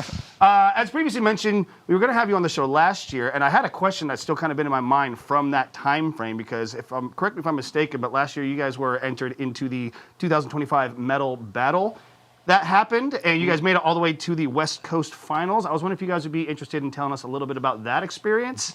How did it go? Where were the finals at? And like, were there any other bands that you competed against that might be some of your favorites? Yeah, it was the Wacken Festival, the metal festival. It's actually international. It's worldwide. So they actually compete everywhere from Egypt to South Africa to the United States to Brazil to Australia, New Zealand, everywhere. So they got to lock in all the finalists in each region or whatever, region and continent, and then I think we made it second place for the U.S. West Coast. West Coast. And where was that show at when you guys? The finals was San Diego. Oh, nice. There you go. Well, San Diego. our demographic covered California, Arizona, Texas. Yeah. It was all. It was a Western Hemisphere of the United States. Oh wow, that's crazy. The one band that beat us out was Morning High, which they were really good. They're kind of like an old school, early days thrash, like some Metallica. Judas Priest kind of Metallica, or maybe more Metallica. Yeah, definitely Kill 'Em All. Very much like Exodus. If anyone's ever, if you really like old school Exodus, like just that little tack to it a little bit. But at that point, like the talent was just so talented. Oh, it was such a good show. The bands were amazing. It was a great show. Because we're not like metal per se, we're just hard rock kind of stuff. So we're out there with these dudes who are just like, blah, and we're just kind of like, what the fuck are we doing? That's like the funny thing is like we've been talking about metal this whole time, and it's like whenever we actually go on like a metal bill, That's when we all kind of look at each other and realize, like, wow, we're not as metal as we're not that metal. Like, No, it is in there for sure. Exactly, because you're like, and it's only usually people telling you, like, oh, you guys are like a great metal band. You're like, yeah, we're not really. I mean, whatever. Thank you for listening. And then you get there and you're like, oh yeah, no, I feel like a pretty little flower in like a fucking gun shop or something like that. You know? Is that we kept winning because each time we would have every time we'd have a gig and a competition. You stay after and they announce the winners, and most of the time we're like ready to get the hell out of Dodge. Yeah, exactly. Let's wrap we're up. Like, what the fuck are we even doing at a metal competition? And then they'd announce winners, and like Modern Monsters first place, and then going on to the next round, and we'd be in shock, and then the next time it would happen again, we'd be in shock again, and then finally, like getting all the way down to San Diego, we were pretty much in shock the whole. No, I mean that makes sense though. A little levity to the situation because it's like you wouldn't put like Motorhead is like they're not really like they're not metal, but they have the intensity of metal. I mean, obviously you can say what you want about Motorhead, but it's like I feel like that's kind of the case with you guys. Like you are definitely not a metal band per se, but you definitely blend into the rest of the colors painted on the picture. You know what I mean? Like you have a place in there. So hopefully it wasn't too much of like a odd man sitting out situation. Obviously you guys were crushing it, so I'm sure that was good for the morale. Dude, the metal community, bands, which was key. That kind of helped. And the metal community, like 100%, like brings us in. Like they're very accepting of us in there. However, they're also very quick to point out, like, I don't know if you guys are really metal. They'll hit you with that. You can sit with us, but you're not one of us. Yeah. Like, you know what I mean? Like they're all super you can eat cool. lunch We get with us. along with all of them like really well. We get invited with tours and stuff with them all the time. Yeah, absolutely. Well, it's good. Like I said, it's good for you guys because you have just that heaviness that is kind of like. It's like if you were a comedian, you wouldn't want someone to go up in front of you who's going to do the exact same jokes that you're doing. You want to have a little bit about like similar playing field, something to kind of get everyone interested and pull them in because once you guys start playing, obviously people's heads are going to go, what the fuck is that? And you pull them in and then the headliner comes in and, reaps the benefits. But that's just the cost of doing business in the industry. But I mean, I think there's the balance between heaviness and like the metal world is very much a thin tightrope walk. So at least they were very kind to you, it sounded like, and they were like accepting of it, even if they were busting balls a little bit. For the San Diego gig, we were the opening act. Shit! There was like another 8 bands on that bill. It was luck of the draw. Did you? Do you think that did you a benefit like going in before all that, or would you have maybe no? Were people expecting maybe? We got all the prime Smoke Machine. Oh yeah. Just had started off, so you couldn't even see each other on stage, and I was like, yeah, you're like my throat's fine by the way. I don't whatever. I think that was like I can sing on with Smoke Machines no problem, but that was the one time when I was like choking. Yeah, you're like this is fucking a lot. Like is there a guy with a cigar back there? Like Jesus. You're gonna be great, kids. Welcome to the finals. But we were just at that point. We were just stoked to be there at that point. And, no, absolutely. You made it that far. We still went out there, gave it everything we had, and it was a killer show. Oh yeah. There were so many people there too, just like rooting for all the bands and. Yeah. Well, then there's a sense of community. It's like that camaraderie and like of pushing each other. Like especially back in my day too. It's like. Oh, we're going on before them, but we got to bring the heat to make sure that, we don't suck leading up to them. And they're like, oh, wait, they're going on before us? Now we got to bring the heat. And so that's why I was like, sometimes going first can be the best thing ever because there is a difference between headlining and playing last. Like that's another element I've learned playing music in my ear. But if you can get in early enough, have a nice tight set, get everything going. But seems like, unfortunately, the cards might have been dealt the other direction that time. But I'm sure y'all crushed it either way. You did your thing. Cool. We crushed it, but it wasn't ideal. I mean, we had no business being there anyway. No, I went on a tour to LA. We played the Whiskey A Go-Go, and I was like, dude, we're playing the Whiskey. This is awesome. We played our set, and then as we were breaking down our gear, I realized they hadn't even opened the doors yet to let people in. And I was like, did we just get like fucking like as we're walking out, there's a line of like 50 people, and I'm like, that's tough. Yeah. I hate LA. That's all I gotta say. I fucking hate LA. Yeah, we've done our Whiskey A Go-Go too. It's like I did it. You know what I mean? Hey, I can check it off the list. I'm done with that now. Like that's fine. Dude, we did it twice, and then after that, actually, we played the Viper Room during the hurricane that came through LA. Oh shit! Yeah. Jesus. Yeah, they didn't cancel the show, so we still drove down to LA to go play the gig, and there's like 7 people there. Dude, you know what I felt really good about though was. I ended up going by the Whiskey A Go-Go, and the Whiskey A Go-Go was empty, and everybody else that braved the hurricane, because actually everyone there that showed up wasn't from LA. They were like, "You guys call this rain?" Like, yeah, they're like, "This is nothing." Because there was an earthquake too. Yeah, like there was a tsunami or something came in. They all called it the hurricane. And then everyone from the East Coast was like, "Whatever, dude." And, like relax. But all these never people dealt that came snow. from the East Coast wanted to go to either the Viper Room or the Whiskey A Go-Go because they're like, this is what you do, legendary venues. And they came to our gig because, quote unquote, they liked the music better that was at the lineup at the Viper Room than the Whiskey A Go-Go. And amen, brother. Amen. Yeah, they checked us and the other bands out. It wasn't just us, but like they checked out the bands and like. No, don't hold back. They suck. Hey, you guys fucking suck. No, I'm just kidding. I'm just kidding. I don't know who you are. I'm sure you're great people. But all 7 of those people were like, we'd rather this. Yeah, exactly. Well, that's a nice feeling. No, and that's like being on the road and like doing those kind of gigs where you're like, how the fuck did we end up here? But like, there's always one person I feel like when you're on the road like that, that's like, hey man, I really liked your guys' music. Can I buy a CD? Like, you guys want like $20 for gas or something like that? Like, or even just the acknowledgement. You're like, I don't know if it was worth the 400-mile drive, but like, it, you know, they made the night worth. They're like, oh, I appreciate it, man. That helps go a long ways. We had one guy that came up to us and he was just sweating, and he was like, I've never been in a mosh pit before. Oh my God. And it's like, he'll That's what it's remember about. that too. Yeah, exactly. He's like, man, I saw this band in LA. They fucking just, I don't know what it was. I don't even know who they were, but it was such a cool time. Like, those are the memories people are looking for here. Absolutely. I got to shake Rudy Sarzo's hand, so I was happy. Ooh, look at you rubbing elbow, or literally rubbing elbows with people. I like that. It was sweet. That was a nice little perk to the trip.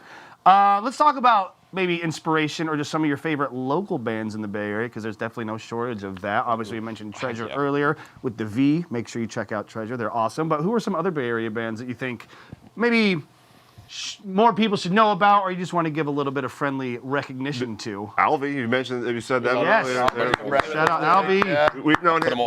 Perfect. He's right here, guys. On the water bottle. They make the water bottle. Yeah, Laser Beam.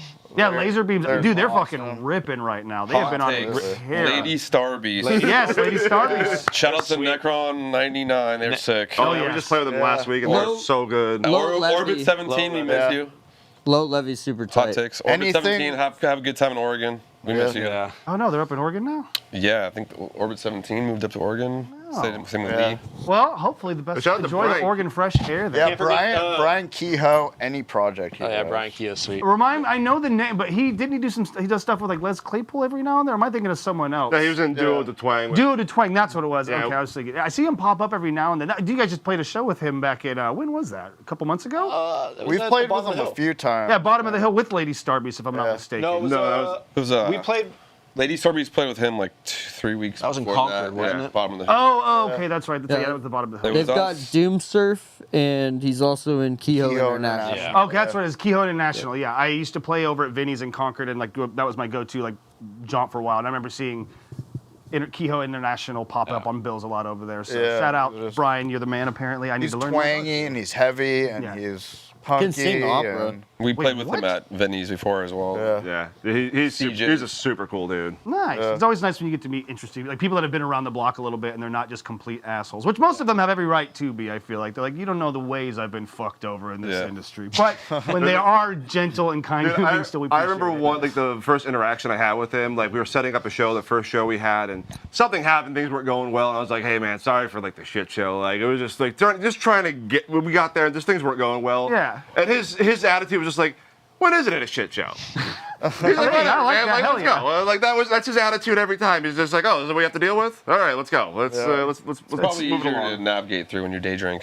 Yeah, absolutely. Makes it a little bit more loose, a little more. One of my favorite sayings from that guy was, "We're not trying to pick fly shit out of pepper here," and I'm like, that's.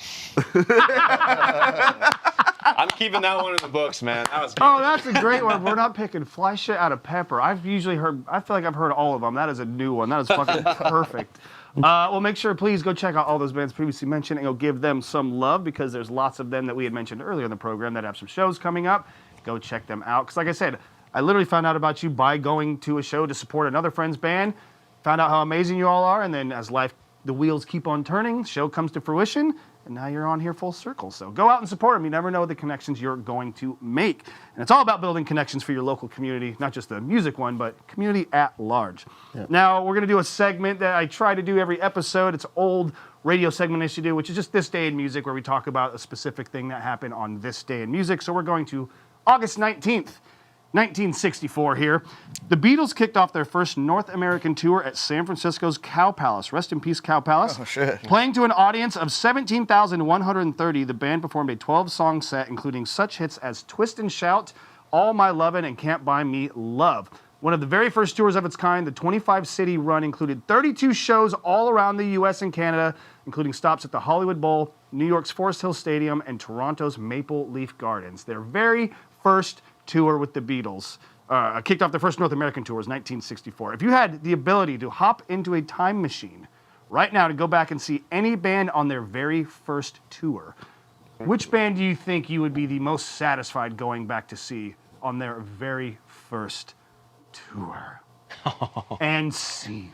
There's some toughies out there. I mean, there's a lot to sift through, unfortunately. A lot of good options, a lot of good choices. I don't know if I'd be happy or comfortable on it. Go on. I think I would pick the Sex Pistols. Ooh, interesting. Now, what about that draws you in?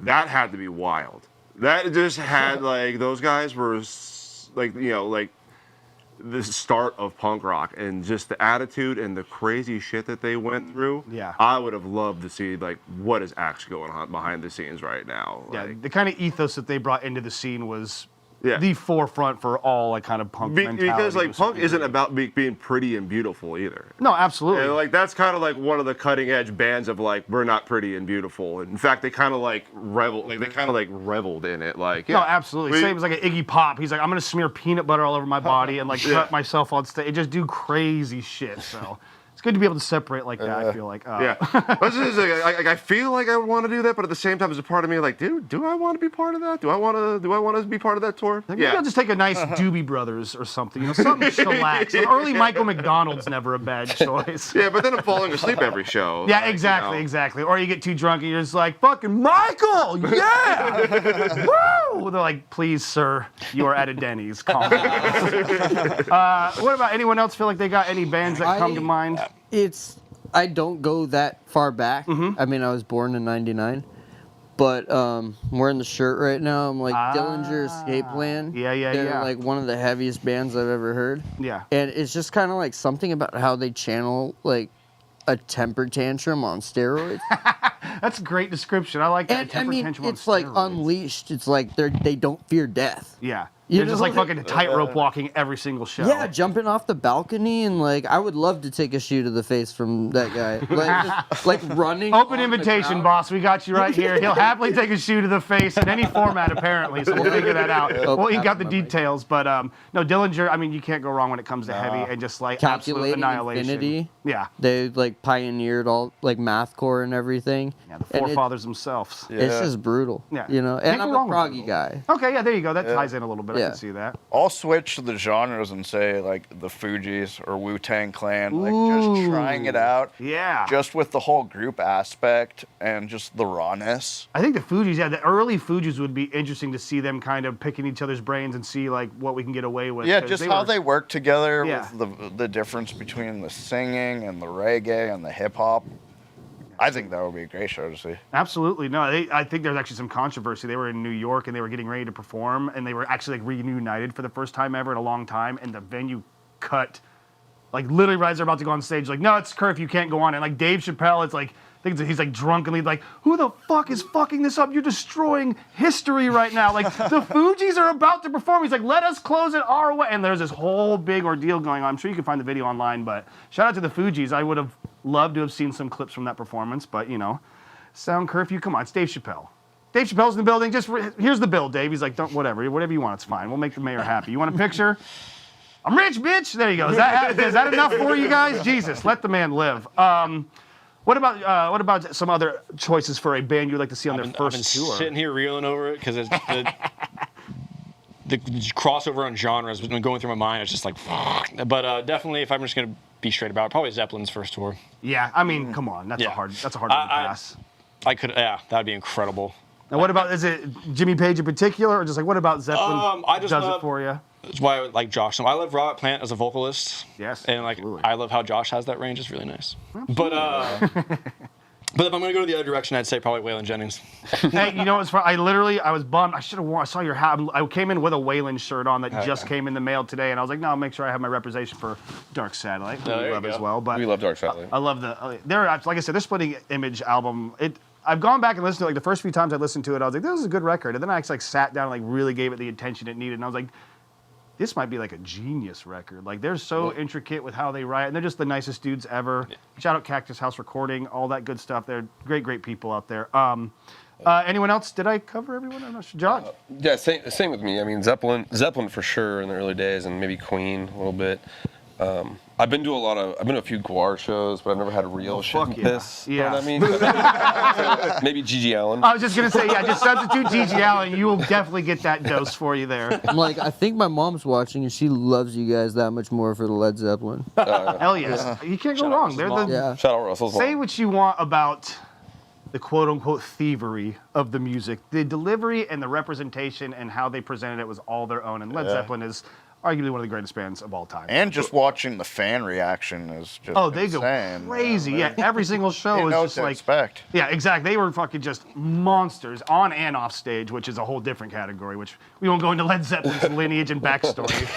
Look up the Shark story. Anyways, if you want to do your history there, let's talk about gigs now. What is maybe, you can answer one or the other or both if you'd like, whichever comes to mind, but what would you say is the best gig you've performed with this project, the best this band has ever done at a show, and maybe what's the worst gig? And you don't have to give specific names, obviously, if you don't want to throw people under the bus, but I can throw somebody under the bus. if you'd like to, I have no problem. This is a bus throwing under show now, so by all means, if you'd like to. Does somebody want to start with the positive and say one of the best? You want to start light? I called negative. My favorite gig was start with the positive. we did play Whiskey A Go Go. The second time we went down there, we opened for, so we were actually third. It was us, another band, and then Quiet Riot. Or what's left? What's left of them? Right. What's remaining?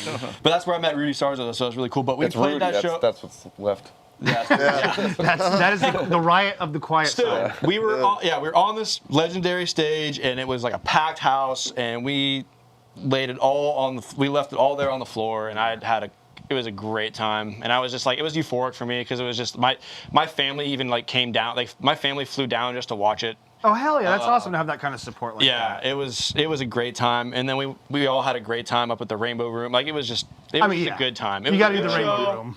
It was a great time. I remember because I had family flying from Pennsylvania for that one too. Yeah. Holy shit. Yeah. I had a cousin that never was on the West Coast, and she was thinking about coming to the West Coast, and she found out I was playing at the Whiskey A Go Go, and she was like, "Oh, well, I'm going to LA then." Yeah, exactly. That's the perfect middle ground. It was third from the top on the bills, and it was packed. It was awesome. It was a packed house. We couldn't do any wrong at that show. Like, exactly. I was like, I had some injury, and I was hopped up on some shit. Yeah. And I tried to get I couldn't walk. Like I had really fucked something up in my like back or something like that. Yeah. And I was like, told the doctor, I was like, I have to be in LA the day after tomorrow. Like can you help me? I forgot what they gave me, but it was but it was nice. I don't know the medical term for it. It was like a steroid shot or something. Like, it fixed me. I'm like, what are the side effects of this? And he said, well, you're not going to sleep very well. You're going to be up all night, but you're going to be in a really good mood. And you're going to have a lot of energy. And I was like, perfect. Yeah, it's a win-win. Go the day after tomorrow. So, he's like, day after tomorrow, though, you will be crashing, bro. But, I mean, I was like, I think I was kind of blacked out on stage, but not like from drinking, just from the energy. The effects of your body. Yeah, and I remember we couldn't do anything wrong. I think we stopped the show. The crowd was participating a bunch and like joining in with us. And at one point, this is Sunset in LA, and I got some crowd participation. And I said, okay, all right, we got some crowd participation. I've always wanted this, like Freddie Mercury stuff. Oh hell yeah, absolutely. I was like, all right, repeat after me. Let's go, Giants. And then how'd that work out for you, bud? Dude, they were so bad. They quieted it down and then they kind of laughed. But then we used to do this medley of Creed into Power Trip. Oh, what a fucking joy! How the we're talking metal earlier. Yeah. I don't listen to a lot of metal, but Power Trip is one of my more favorite recent metal bands. And I would say if you're introducing somebody to metal, show them Power Trip. There you go. Yeah, that's a great choice. That's a good easy ease into it. Yeah. R.I.P. Riley Gates. But we could do nothing wrong during this. We literally started singing Creed in front of all, but we only do like maybe like the first 10 verse, 15 seconds. So yeah, exactly. Just enough to give them a taste. And we go right into Power Trip, and the whole crowd kind of like a quarter of the crowd got really excited about Creed, and they started singing along. And I was just gonna say, I'm sure there's some diehards in LA that'll be like, yeah. They got all excited, and then all of a sudden we switched, and a bunch of metalheads are in the back with their arms crossed. I mean, you got a Quiet Riot like fan base there, and they got their arms crossed. Listen to Creed. And then as soon as we go into Power Trip, everybody everybody, we kind of created a pot, like a little vacuum. Unity. Yeah, there you go. Absolutely, I like that. We Unity is a brought them better word together. for it. That's so fucking funny because I'm sure everybody was hating you. Were like, man, they better fucking do something real quick. And they're just like, 1, 2, 3. Oh, shit. Okay, cool. We're good. They got it. Okay, and I got our worst Yes, show. the worst show. All right. Strap in. Shout out to Distill Entertainment. We used to be managed by a company called Distill Entertainment, and they sent us to a brewery in Vegas. Mm-hmm. I will give some pre-context to this and say that we had met some people at the Punk Rock Museum who introduced us to some people after. We met Jennifer from L7, rest in peace. Yeah, rest in peace, That night, and we went to, I think it wasn't Fat Mike's house, but it was somebody's house. Yeah, somebody. It was his house. That was It was Fat Mike's house. We had this whole party. But before that, we played a show, and none of these people came to our show because they were all going to Fat Mike's party. Yeah. But we played a show at a shitty little brewery. Not even anywhere near that was cool near the Vegas Strip or anything. It was just in this corner hole in the wall in Vegas. Jesus. They had no PA. We had to dig a PA out of They didn't even know we were playing. We showed up. They had no idea we were playing. We just drove all the way down here from freaking SF, and there's like, it was our. we don't have a PA, but Bingo's not tonight, so come on in, guys. Like, fuck. we were supposed That's to get crazy. We were supposed to get paid too. They had no idea. Yeah, of course. Yeah. Like, They never got paid. The other bands we were playing with too were like just starting out. Like, and like honestly, it was like a high school talent show. No, Jesus Christ. dude. Shout out to Distill Entertainment. Thanks for Yeah, nothing. they were found through Facebook, and he was like, I put like a post out and was like, any bands want to play, and And it was like no offense to like the brewery or the bands or whatever, bands that were playing. Like clearly we got there, we looked around, and we're like, this is not a venue for us. What are we doing here? This is gonna be a like, why are we- massacre, guys. Like we were about to freaking just go crazy on this stage. They're gonna be like, well, fuck. Yeah. Why'd they go first? And you're like, because we're smart. We're getting the fuck out of But here. that being said, we're professionals. We played it. Yeah, exactly. Spitefully playing. and like the parents that were there with their children really enjoyed it too. Like, I'm not lying about that, by the way. That's like, there was amazing, parents though. there with their children. That's beautiful. You know, there's some benefit it was one to of that. those ones where you're just like, well, this can't get any worse. Yeah, exactly. Well, fuck it. I'm not paying my tab. I'm getting the fuck out of here after this show and after this beer here. 'Cause Modern we're not Monsters getting is paid. not for the children. That's for Wu-Tang. Exactly. That is for Wu-Tang. We But cannot I will copy say that. the drive down, we had fun. We made the trip. Well, we made the best we could. We went to the Punk Rock Museum, got a free tour because we were a touring band, so we got to take a free tour. Oh, nice. We were Hell taking yeah. shots with Jennifer from L7. That's that crazy. night. Yeah, exactly. And you're like, I'm in Fat Mike's house And right Fat now. Mike's Like, house. what the fuck is going That's on? where I got this tattoo, bro. Yeah, he got a tattoo at the party. Oh, too. shit. In Fat Mike's garage. That's insane. Shout out Beetle. Yeah, they call him Roach, and he got a Roach tattoo, and it's a beetle. Well, funny story about that. While I was getting this, That's fucking hilarious. while I was getting this tattoo, the guy was tattooing it. Which, by the way, he freehanded this thing. Damn, Like, that's crazy. And as he's tattooing it, his friend walked up and he was like, "Oh, that's a cool beetle." He's like, "Oh no, it's a roach." And he's like, "Oh, it's not a roach that I've seen." And I was like, "Oh, well, what do you know about roaches?" And he goes, "Oh, I'm an exterminator." Oh, fuck, the literal expert on the matter. I was like, "All right, well, it's a beetle then." Which honestly, it's good they don't have a fucking roach tattooed on my forearm. So you're like, well, I guess I can always just tattoo like the Abbey Road crosswalk underneath it. But yeah, the Beatles. You get what I'm saying? That's all. You guys don't fucking get art. I'm sorry. Maybe you could fucking learn a thing. I almost got Roger Rabbit on my arm, and I'm like, I'm just not gonna do it. I'm not. See, I don't know. I feel like that's where the band comes in and goes, do it. Yeah. Or if you're actually, not asshole friends like me, probably would say, hey, maybe think about it a little bit. Yeah, man. That's the first time I'm hearing about it. I would have said yes. He's like, wait, that was on the table? God damn it. Wasn't in the vicinity, unfortunately. That's all right. Maybe some other time, there's definitely another table discussion to be had. We'll put it on the table for now. Now let's talk about maybe aspirations or like a goal or like a dream setting. If there's anyone that you feel like you would love to work with in the industry or another musician or another artist, like either independently or with this project, like who do you think, maybe we'll do both, who do you think would be the best suited to work with you? Or like who would you like to work with the most in the industry if you could collaborate with anybody? And we can even go dead or alive if that makes it a little bit easier for you too. So sons of inspiration from the past, you could say. That's a good question. There are so many people. I would have liked to just hang out with Lemmy Kilmister. Like, Okay, there you go, just to hang out with him. One of the cooler shows I got to do before I joined this band was to play the after party for his statue unveiling over on at the Rainbow Room. Oh shit, really? Right at the Rainbow Bar and Grill, yeah. And it was just packed, and just the draw and the closeness, like that was his like stomping grounds. You know? Oh yeah, no, there's a little seat in the corner with the video machine and all that. Yeah. Yeah, I would love to just hang out with him and like pick his brain and just chat with him about music and not necessarily work with him, but just to hang out. No, I mean that'll definitely influence you to be able to be like, man, I got some like, even if you just say, hey, what do you think about this song that you did? Like, what'd you do on that? Oh, let me tell you. You're like, fuck, I gotta go try that. Like just being in the room with that kind of greatness. Like I think that's a perfect answer with Lammy. Anyone else come to mind? I know it's kind of cliche, but it'd be and kind of spacey, but to work with Rick Rubin, he's done so many different. Absolutely. Again, another interesting dude to be a fly on the wall in whatever room he's in. You know, I kind of have mixed feelings towards him at times, but he definitely has like the track record and like I think as long as he's working with the right artist, he can be like a very beneficial thing. As long as you're open to, you know, trying new things, which he's not shy about. But no, I think he would be fantastic to work with. He'd be a really fun person. He's worked with fucking everybody, like you said, so he's got to have some of the sauce still locked up in a jar somewhere for you. What about you, Russell? What would you say?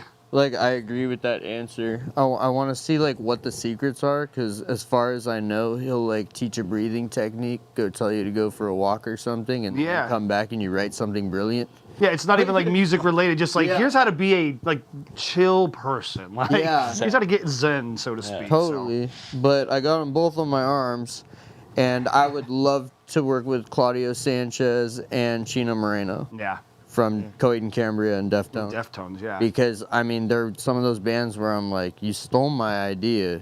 Before I was born. Yeah, absolutely. Yeah, no, I that's the best thing ever when you're like, kind of bittersweet pill because you're like, all right, I'm going to figure out what I want to do. Then you hear a band and you're like, that's exactly what the fuck I did. That's what I was trying to do, and somebody else already does it. And then you have that moment of defeat. Then you're like, well, fuck, I'm going to keep doing it. But to tie into that and a question you had before about the kind of like gateway band. Yeah, absolutely. Like gateway album. Subliminal Verses by Slipknot. Yes. If you're looking heavy, but you're also looking for like good singing and whatever, like it has it. No, absolutely. Slipknot. Like the guys just got clean, or at least Corey did. Right. And so like it felt like a very focused album. Yeah, very like, poignant. I love the brutality of Slipknot, like self-titled and Iowa, but then Subliminal Verses I feel like was that breakout record. Yeah. And I know people know Duality. People know Before I Forget. Yeah, absolutely. Check it out. Listen to Eyeless, too, if you want to hear Joey Jordison absolutely just fucking murdering a drum kit. I mean, the guy is, rest in peace to Joey, he's absolutely incredible. But yeah, I saw them at the first Mayhem Fest when they came around, and that was so much fucking fun. He's, because I wasn't a big metalhead growing up or like heavy music to a certain degree, but once I saw Slipknot, that was like, okay, I'm cool now. Like, I know a cool fucking band, because this band ripped so goddamn hard. Yeah. Had no idea about them. Was it August 8th, 2008? 2008, yeah, absolutely. At Shoreline Amphitheater? Yes, sir, that's crazy. Yeah, that was the one where it was Dragon Force 2 was on there, and Mastodon was on there. Sick. I remember the guy from Dragon Force being like, put your middle finger up! He's being a dick! Dude, thank you. I'm so glad somebody else fucking remembers it, because it is a true, like a thorn in my side is every time I think of fucking Guitar Hero or like Dragon Force, I just remember they were like, fuck you guys, look at all you poor bastards up that couldn't afford the seats down here, because they were like empty seats. And I'm like, first of all, you're the opening band on a metal lineup. Yeah, no one's sitting in the fucking seats at Shoreline. They're out going to the side stage, getting free rock stars at the Rockstar tent, you know? I'm at the front of the lawn with my dad looking back at him like, Dad?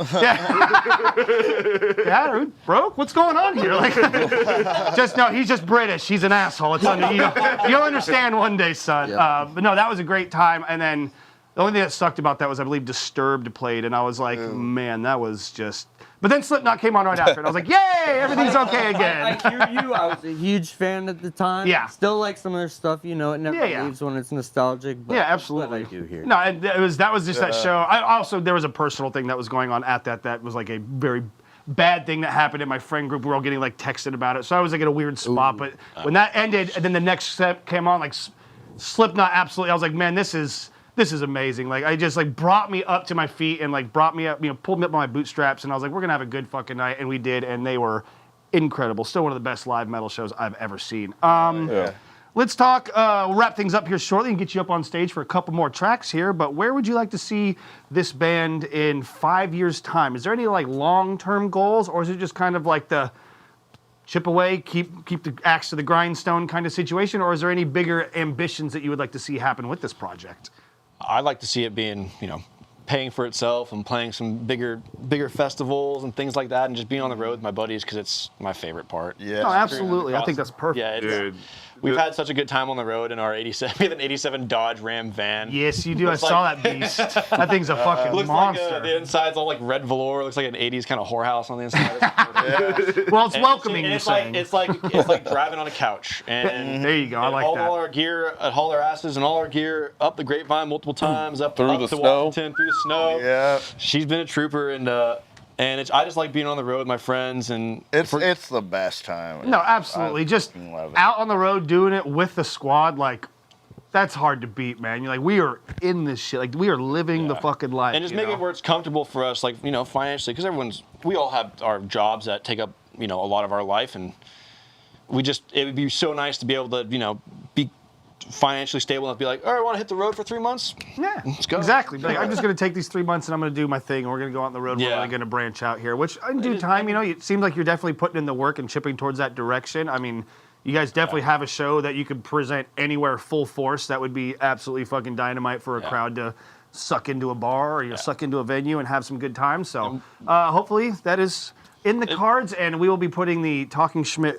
you know, blessing on that in the future for you. So. Yeah, we've had our speed bumps and, you know, keep getting pushed back a little bit, but we're still fighting, you know. This is what we love to do. As long as you enjoy the grind still. That's all it is. Like, if you don't mind the work and you enjoy being around like, can you tolerate these people, which is a big thing that a lot of people should consider before joining a band, is like, can I actually be like, worst case scenario or best case scenario, like in a van with someone for 2 months and not kick them out in Iowa because they keep farting or whatever the thing may be. I would just strap them to the roof. Exactly. There you go. That's perfect. Dude, it's funny you mentioned that because it was the first. I had someone ask me. It was a young dude. Was like, he's like, I'm trying to get into band. Like, I'm trying to like find like the right bandmates. So I don't know who the right bandmates would be. And I was like, find whoever you get along with. And he was like, well, I know this guy that's like super talented. I was like, you already started the sentence wrong, dude. Exactly. Like, I'm gonna tell you right now, like, if you have to say, well, this guy is talented, but like, just get rid of that, right there. If you don't like him, you gotta lead with a sell and then hit me with a pro and then with the con. Like, but he has a van, and you're like, well, but is he an asshole? Yeah. He's also an alcoholic, Kevin. So maybe we should talk about that. You know, but like, talent could be practiced. Absolutely. Like you could practice. Like someone's got a heart, like the heart enough, like you could get the talent. Yeah. You can't like it's really hard to get like someone to drop their attitude sometimes though, or big someone time. will like just like change their personality. Well, especially if they are talented, they might have that arrogance of like, listen, I'm hot shit. I know what to do, and it's like, oh, you've already fucking lost the war, brother. Like, then go back and just do fucking YouTube videos of you playing your guitar, which is fine too. You know, that's what YouTube's for. And cat videos. Like has cheeseburger. I think we remember. Speaking of cat videos, what's up, little one? Good. Oh, little belly rubs. Oh, with the little face. With the little face. We love you, Ghost Cat. Come on, get off the guest face, Ghost Cat. That's a bad Ghost Cat. That's a bad Ghost Cat. You don't get hair on the guest like that. See what I'm talking about? The mustache though. Nah, it's all right. Yeah, he's got a good mustache. Exactly, they're rocking Chaplin in it. Exactly, big silent film fan. And let's see, what is? Are there any final plugs or anything you would like to say to the fine folks at home? Anywhere you want to send people to learn more about you, or any shows you might have coming up that you want to tell the fine folks about? We are playing Mabuhay Gardens. Oh, nice. With Laserbeam and. No, with Lady Starbeast. Starbeast? And who else? A band called Ashley Jaguar. They're from Sacramento, and Some Good Things. Yeah, I like the name. The really exciting one is going to be 10:30 with October Laserbeam. 30th. October 30th. Yeah. There's going to be a secret band that's going to be saying that they're going to be playing. They're going to be announced like right before the show. Right. Build a little suspense going on and there. Blood Sugar. Ooh, nice. Where's that one happening at? Mabuhay Gardens. Mabuhay Gardens, that was so. All right. And a secret band, we're not going to say their name. Well, that's the point of it being secret, guys. Don't ask, don't push them. But if you do want to maybe intrigue a little bit or poke them to get some intel, or just want to find out more about their music, some of their albums and whatnot, what they're up to, go to their Instagram page at Modern Monsters Music and give them a follow. Do you guys have a website, a Bandcamp, or anything like that, or just Instagram's the best? ModernMonstersMusic.com or Instagram, Facebook. Yeah. We're on everything. You can just Google us and you'll find it. We're absolutely a little slow social media right now. We're working on it. Hey, that's all right. That's a good thing to be. I mean, the music, social media is. It's a very good tool, but it's also nice to have a little separation from it sometimes. So enjoy the downtime, enjoy the break, but not too long of a break because we're going to get you guys back up on stage here shortly to perform, and that's the stage we're talking about. So stay tuned, everybody. Thank you so much. Modern Monsters, absolute amazing guests here. We picked their brains. We learned a whole lot. So hopefully you all are more inclined to come check them out at some of their upcoming shows. And wait. Who's that in the back over there? Dante, get over here. Dante, get on the couch. This is the sixth Beatle right here. He's joining us. Pull up a seat right here in the middle of the couch, buddy. This is our muse. Now, Dante, give us an elevator pitch. Who are you, and what is your relation to Modern Monsters here? Oh man, well, Modern Monsters, started a long time ago. Wyatt's my longtime friend since I was a kid, and when he joined the band, it was.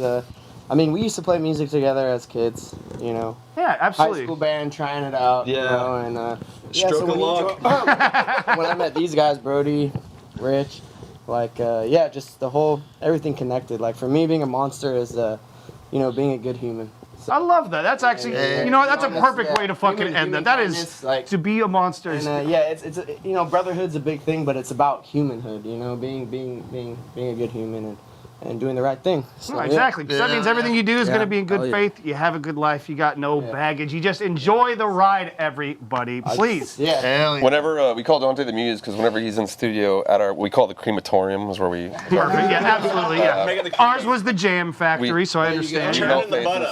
Whenever Dante is at the studio with us, hanging out, drinking beers with us, the content just comes out, the music just comes out, the lyrics just pour out of me. And he's our Rick Rubin, actually. There you go, exactly. All we need to do is you gotta grow out the beard, and we just gotta get you some slip-ons, brother. We got you covered. Rick Rubin worked on a lot of good projects. We'll get you some Talking Schmidt slip-ons. You mentioned Tom Petty earlier. Oh yeah, absolutely, fantastic. Tom Petty. Sketchy looking like he does the same amount of work as Rick Rubin too. He just chills on the couch while he plays music. Love it. Keeping the Zen. Shoes off. Zen is proper. Keeping the Zen mentalities high and alive. So everybody, stick around. Do not go anywhere. We got more from Modern Monsters. Dante, thank you for coming on the program and bringing your friends with you. We'll be right back, everybody, with a little bit more of Talking Schmidt live at the Complex. Don't go anywhere. No change. Don't change the channel. Woo!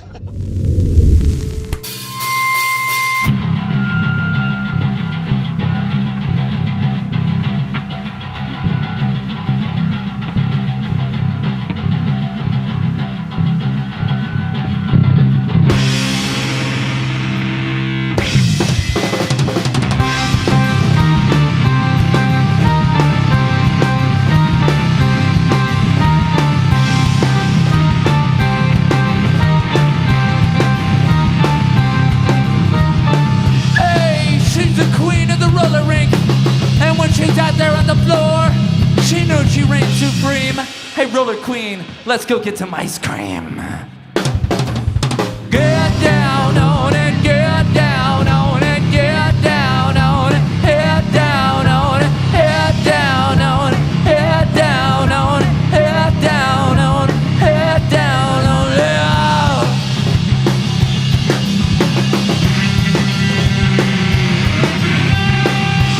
I see her pretty green eyes looking straight up at me. She tried to floor me more. Another high school before sliding out that door. Let's go get some mint chip motherfucking ice cream.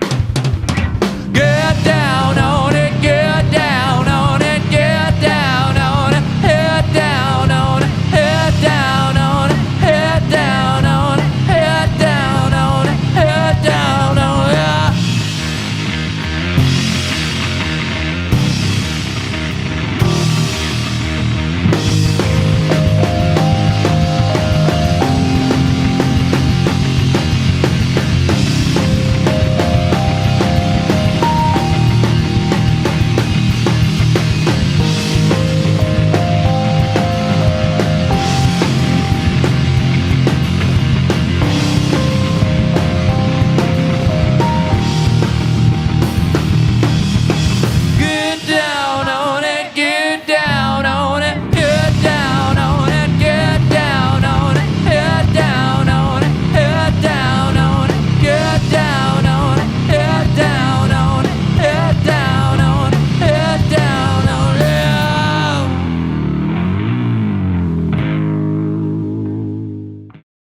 Hello, my fellow humans, and welcome to the Complex here in beautiful downtown San Francisco. I am your pal, Steve Ward Moore, and this is What's poppin', the Bay Area's arts and entertainment talk show. Each episode features hilarious and insightful interviews with local Bay Area celebrities. Also, the people behind the scenes of the coolest venues and events happening in the Bay Area. We have a brand new house band that comes in to perform live for us right here and for you at home on your devices. Join us every other Monday, twitch.tv/thecomplexsf. Be a part of the revolution, be a part of the family, and you never know who's gonna stop by the studio over here.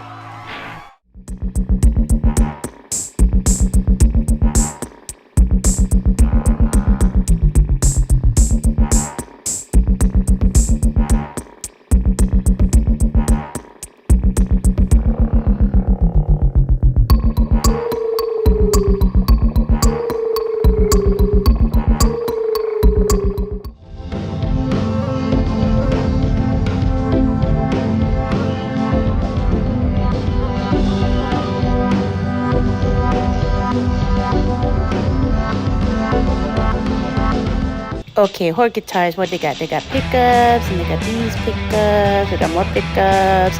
Ooh, look at this pickup. Ooh, and they got this pickup, and then that pickup. Ooh, there's so many pickups. Oh, more pickups.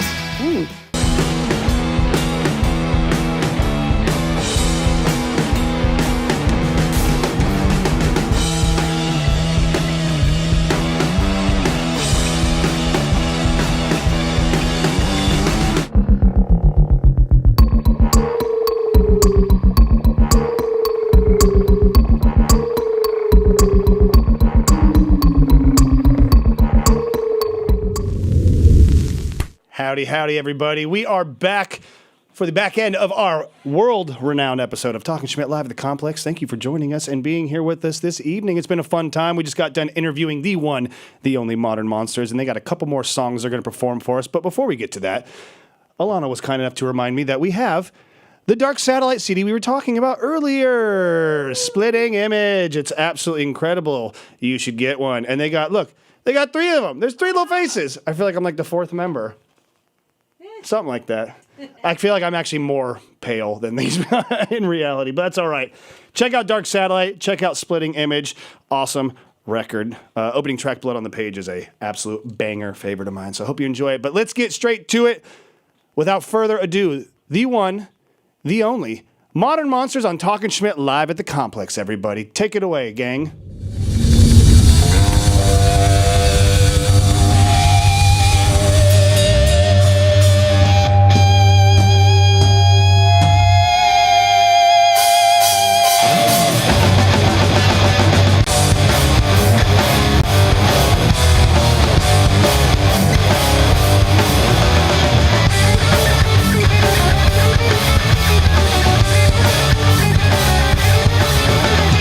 Creeping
company beside us, syndicate of firm beliefs. Consortium is our trust. Acclimate to agency. Across the corporation, you finance a fatal fee. That I kill institution.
Thank you.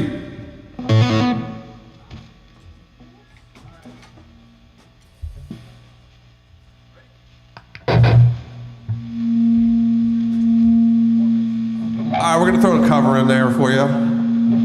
Since Schmidt said we brought up Misfits earlier, we're gonna drop a little Misfits for you.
Thank you. Good night.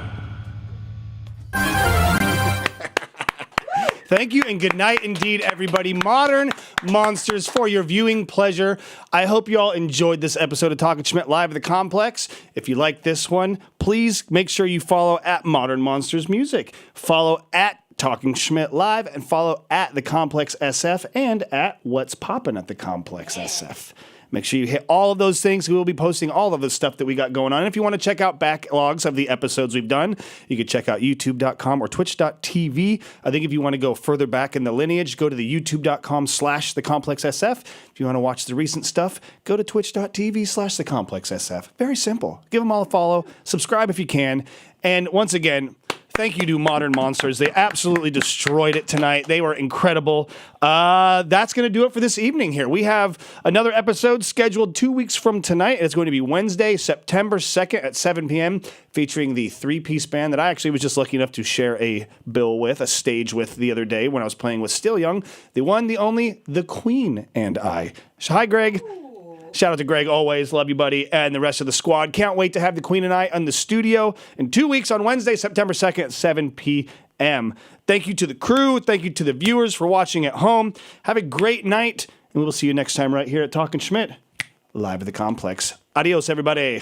Hello, humans, and welcome to the Complex here in beautiful downtown San Francisco. I am your pal, Steve Ward Moore, and this is What's Poppin', the Bay Area's arts and entertainment talk show. Each episode features hilarious and insightful interviews with local Bay Area celebrities. Also, the people behind the scenes of the coolest venues and events happening in the Bay Area. We have a brand new house band that comes in to perform live for us right here and for you at home on your devices. Join us every other Monday, twitch.tv/thecomplexsf. Be a part of the revolution, be a part of the family, and you never know who's gonna stop by the studio over here.